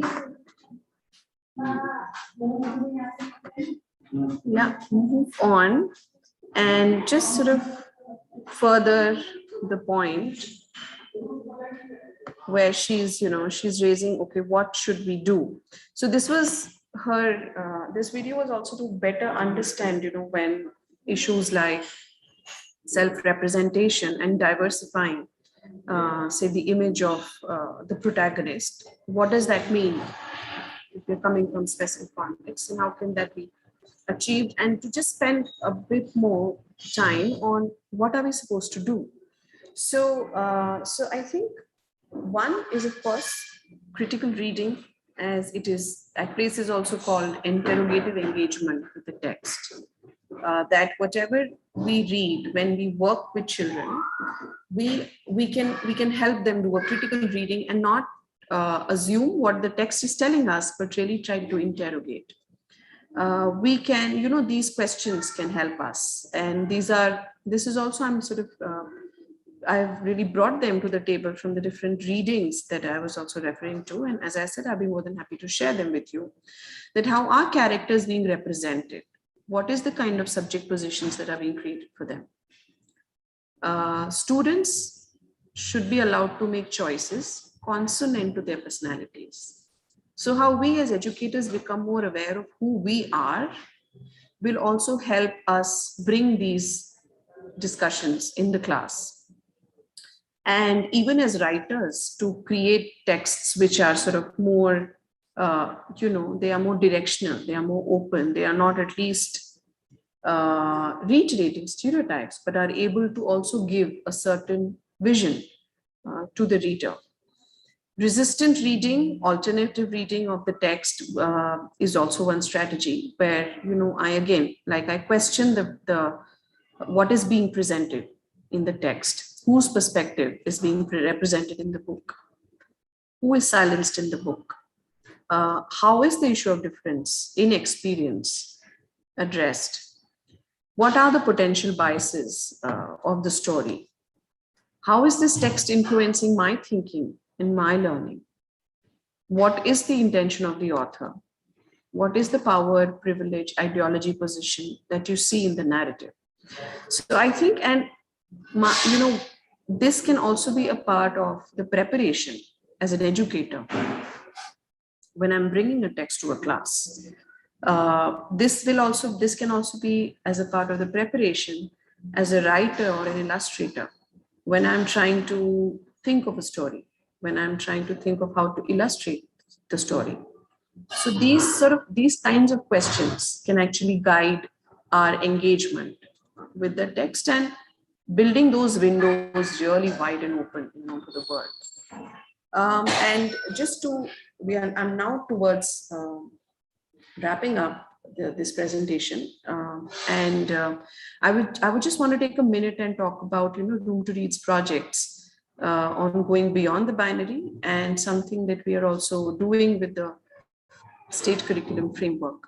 So we are working with the government of Chhattisgarh for putting together storybooks for early and late adolescents on the issues of transgender people. And it has also been a very engaging journey for us, interacting with people who are working for the cause, interacting with transgender persons, interacting with counselors, interacting with doctors, just to sort of better understand how best can we write a story on the issue. And we are still sort of in the process of doing that. And once we do, we'll be happy to share these stories, and also some more maybe consolidated reflections from our end that may help several of you in your pursuits. What we are also doing with the state curriculum framework processes with different states that we work in, that we are trying to look at. So as many of you may know, the state curriculum process, which has been rolled out as the part of working on the national education policy, under that project, each state government is putting together approach papers on 25 topics, which are, which we hope as a country are going to guide our curriculum, our teacher education frameworks, and other things. So we are helping and we're supporting the state governments and also other people who are, other organizations and people in their own right who are a part of this process, to also look at those approach papers from the point of view of gender. For example, if it is a paper on, if it's an approach paper on vocational education, how do you look at vocational education from the point of view of gender, which basically means how do you look at vocational education with the lens that there is power unequally shared in the society. There are certain experiences which are available and opportunities which are available to a certain kind of people and not available to every student in your society, because they come, of course, from a different background, and the fact that they're either a male student or a woman or a female student changes a lot of things to them. So, so that is something that we are also trying to do. And I think I wanted to just share that, and to finally just sort of end my presentation, I would like to leave you with some of these images and how being a man or a woman, how can that be represented in different ways?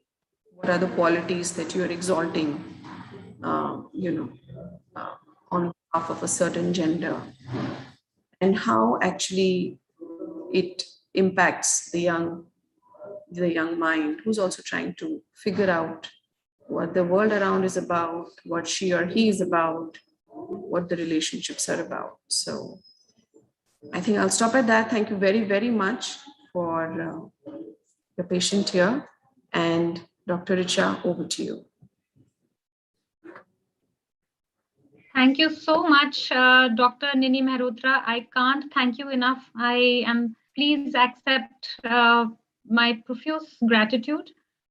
You have not only left us with a lot to think and to process. It was a wonderful lecture, and also that you were kind enough to shift your lecture to today. Thank you so much for rescheduling at such a short notice. I know that you're also traveling, and then you are, as you said today, that you are speaking from a hotel lobby. So I'm sure you must have had to make other arrangements. Thank you so much for accommodating us. I am extremely full of gratitude on that part. Having said that, I also would like to request students to write down their questions. Please write down your questions, your observations, your opinions, your thoughts about all that Ms. Mehrotra had to tell us about. She spoke at length about the socio-economic level, socio-emotional level, and of social constructionism that gender involves and that constructs identities. She spoke about duty, ethics, values when it comes to these unequal relationships between genders, where one gender is always essentially prioritized and privileged compared to the other. How language betrays this kind of privilege, and we all know privilege is not easy to let go, but what is seen as privilege from male point of view, from a male point of view, is also very constraining and very constricting at times. So she also spoke at length about underrepresentation and invisibilization of characters, and also through language in text that are easily available to us and that are available to us pervasively. She spoke about subject-object relations. She spoke about the depictions of power and the career aspirations. All these various aspects of social constructionism involve the way we look at girls and boys, look at our career aspirations. She also drew our attention to a very detailed discussion on the historical context of gender lensing, and she left us with a lot of possibilities for change, especially when she spoke about that extremely moving sort of story about authenticity and about issues of addressing authenticity, diversity, and representation. We must tell our stories. Otherwise, if all we have is silence, then somebody else will fill our silence for us, and our stories will never get told. So silence is dangerous. It may seem comforting, it may seem like a cushion, easy place to be in, but it is very dangerous, because then other people get to use their language tools, and their politics enters our space, our most intimate spaces. So she really gave us a very nuanced approach to that and the need to make change, and they are actually making a big change as everything that in terms of everything that they're doing, and she gave us an overview of that. So I'm really thankful to you, Dr. Ms. Mehrotra. We have a comment before we move forward. We have a comment by Ms. Pushpalata Rawatji. Among children, we find fantasy story very much something we all get hooked to, most loved. It's one of them were Pari Kathaएं. So if we look at them from a gender lens, it gives us a different perspective. Would this mean that the most popular, this is such an important thing, she says, would this mean that the most popular titles need to be reworked? Why not? Yeah, why not? I would say, because yes, you're right, Pushpata, that so I think imagining, being able to visualize, being able to really go into a storyline is a wonderful ability also that a child has. And I'm having to, really, as I said, see it very closely, really the detailed steps they can actually go into visualizing things. But yes, you're right, the way, so if you actually ask a child to draw a pari, and maybe we can do it as an experiment even at our homes, what would that pari look like? And what are the things that pari can do, and what are certain behaviors that pari will not go to or will not resolve to. To my understanding, yes, they are a reflection of how our world is, how gendered our world is. And some of the authors, in fact, are also trying to do that, create alternative discourses around what it means to be with magic. So I wish I was able to show you that, but maybe I can, not sure from my phone. But so, there is this a cartoon strip that I was looking at, and there is a girl, and then a pari appears in front of her. So the girl is asking that instead of a nice frock, if you could give me some assignments to write a book, that would be good for me. So in a way, it's also, about rewriting these discourses to what my wish is, and the pari is going to grant me. So it's also, I think, that interrelationship between me and the Pari. So absolutely, I think, and several of us are also doing that in our own ways. So yeah, agree to your point, Pushpita. So Sharvani Mishra has said that she would, she's requested you, Nidhi ji, if you could please share the detailed study on underrepresentation and invisibilization. Sure. With her. She has shared her email ID. So she's also made an observation. She has said something. She says, there's something I would like to share. Sometime back, I saw an illustration by a graphic artist, Lunar Boom. Here a father takes his daughter pictures. A father takes his daughter to the doctor, and the doctor pictures a man when her father mentions the doctor. When the child finally sees the doctor, she is pleasantly surprised to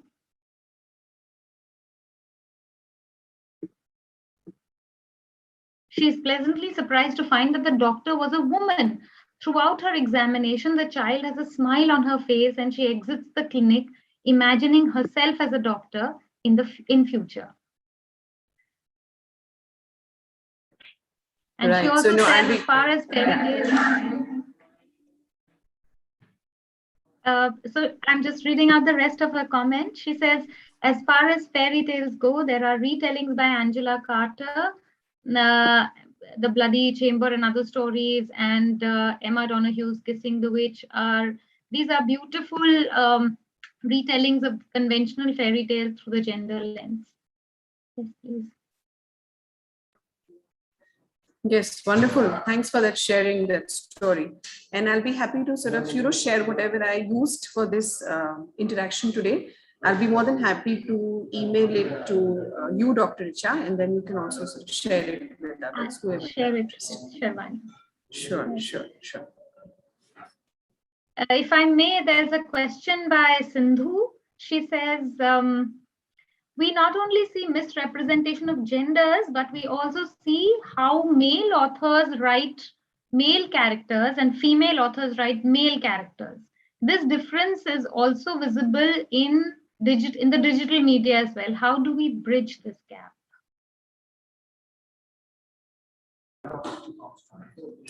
Yeah, I think, yes, that's true. And I think discussions like these, a constant reflection on, like, you were saying, Dr. Richa, it's very important to tell our story.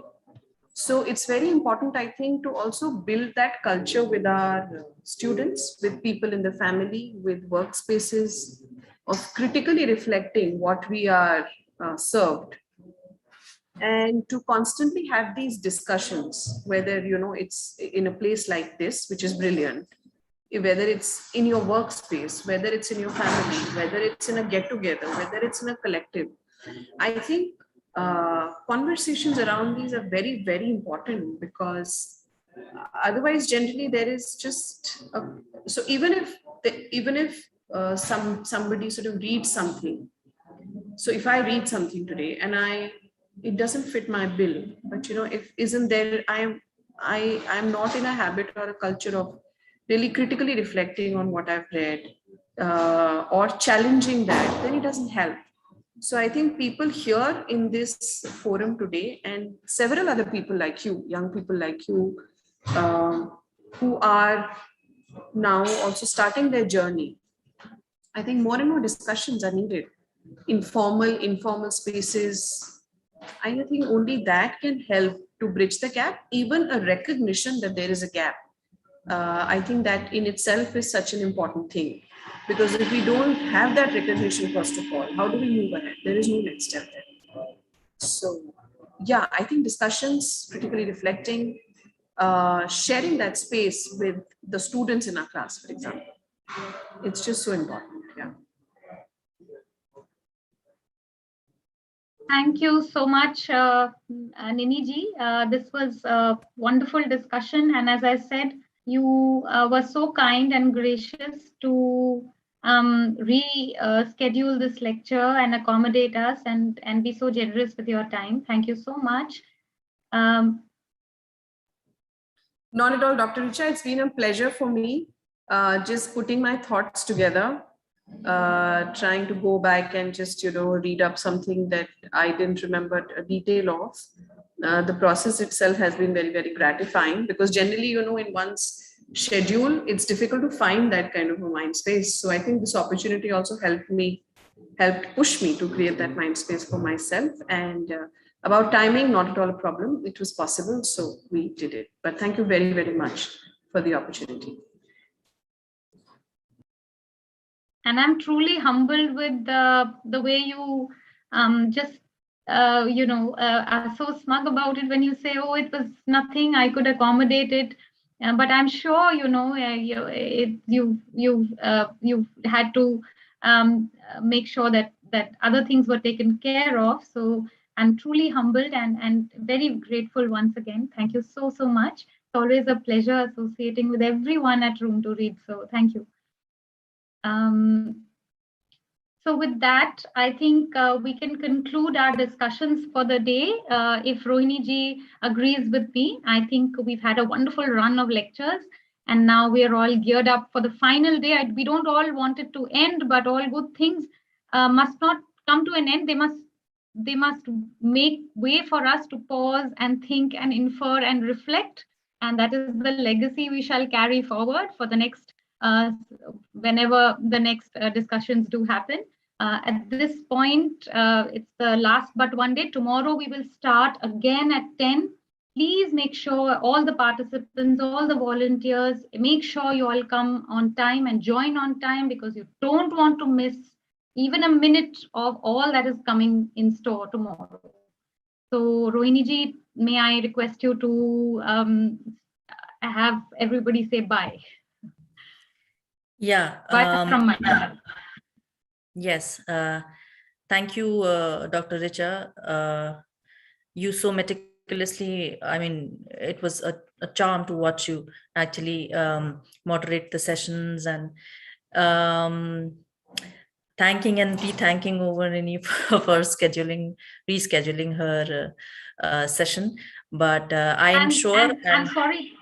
I'm sorry to interrupt, but actually, it would have been a grave mistake if I had not thanked you, because you are the one who actually coordinated everything, and you instantly, I requested you, I told you of my predicament, and you instantly, without a single squirming a bit, you just immediately offered to change course. And thank you ever so much, Rohini ji. I mean, I can't thank you enough.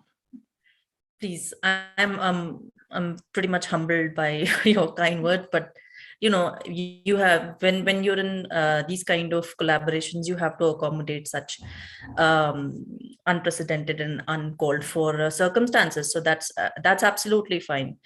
I think we missed a question from Achal for Nidhi, but then we can always kind of convey it back to Nidhi, and she can convey her answer back. But that's all right. Yes, it's. If Nidhi ji is there, we could we request Nidhi ji to hop right back in? Yes, I think Nidhi here. Nidhi, we have a question. I think we missed on one of the questions. Sure. Not willing to let you go. So, and Achal asks, a large part of our literature, especially classical ones that we use to this day as a reference point and study materials, have been very gender specific, many times dismissing serious issues under the rug, or using the male protagonist bare minimum towards, in a bare minimum way, towards rectifying as a character development for them. Do we need to reconsider having such standards for literature?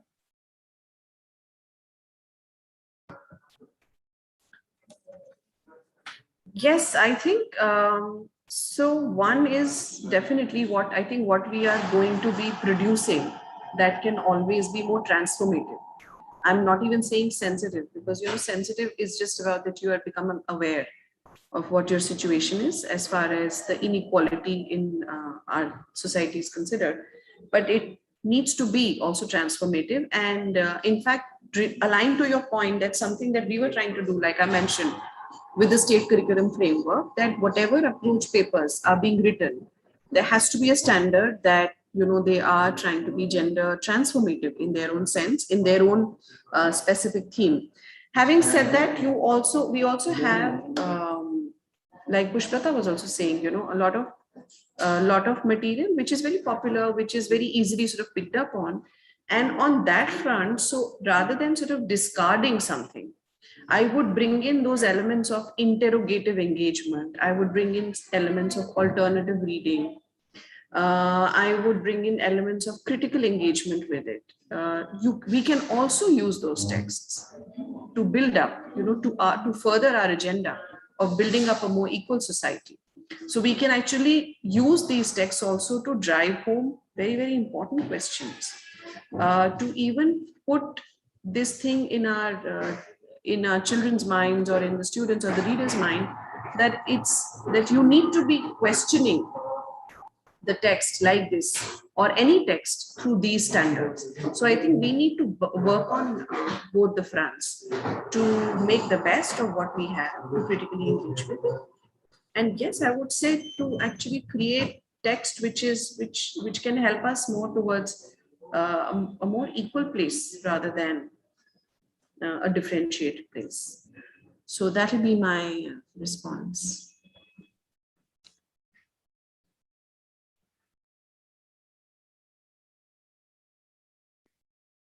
Thank you so much, Ms. Mehrotra. And with that, I think we can wind up for the day. We'll now finally let Ms. Mehrotra and everybody move from food for thought to food for the stomach.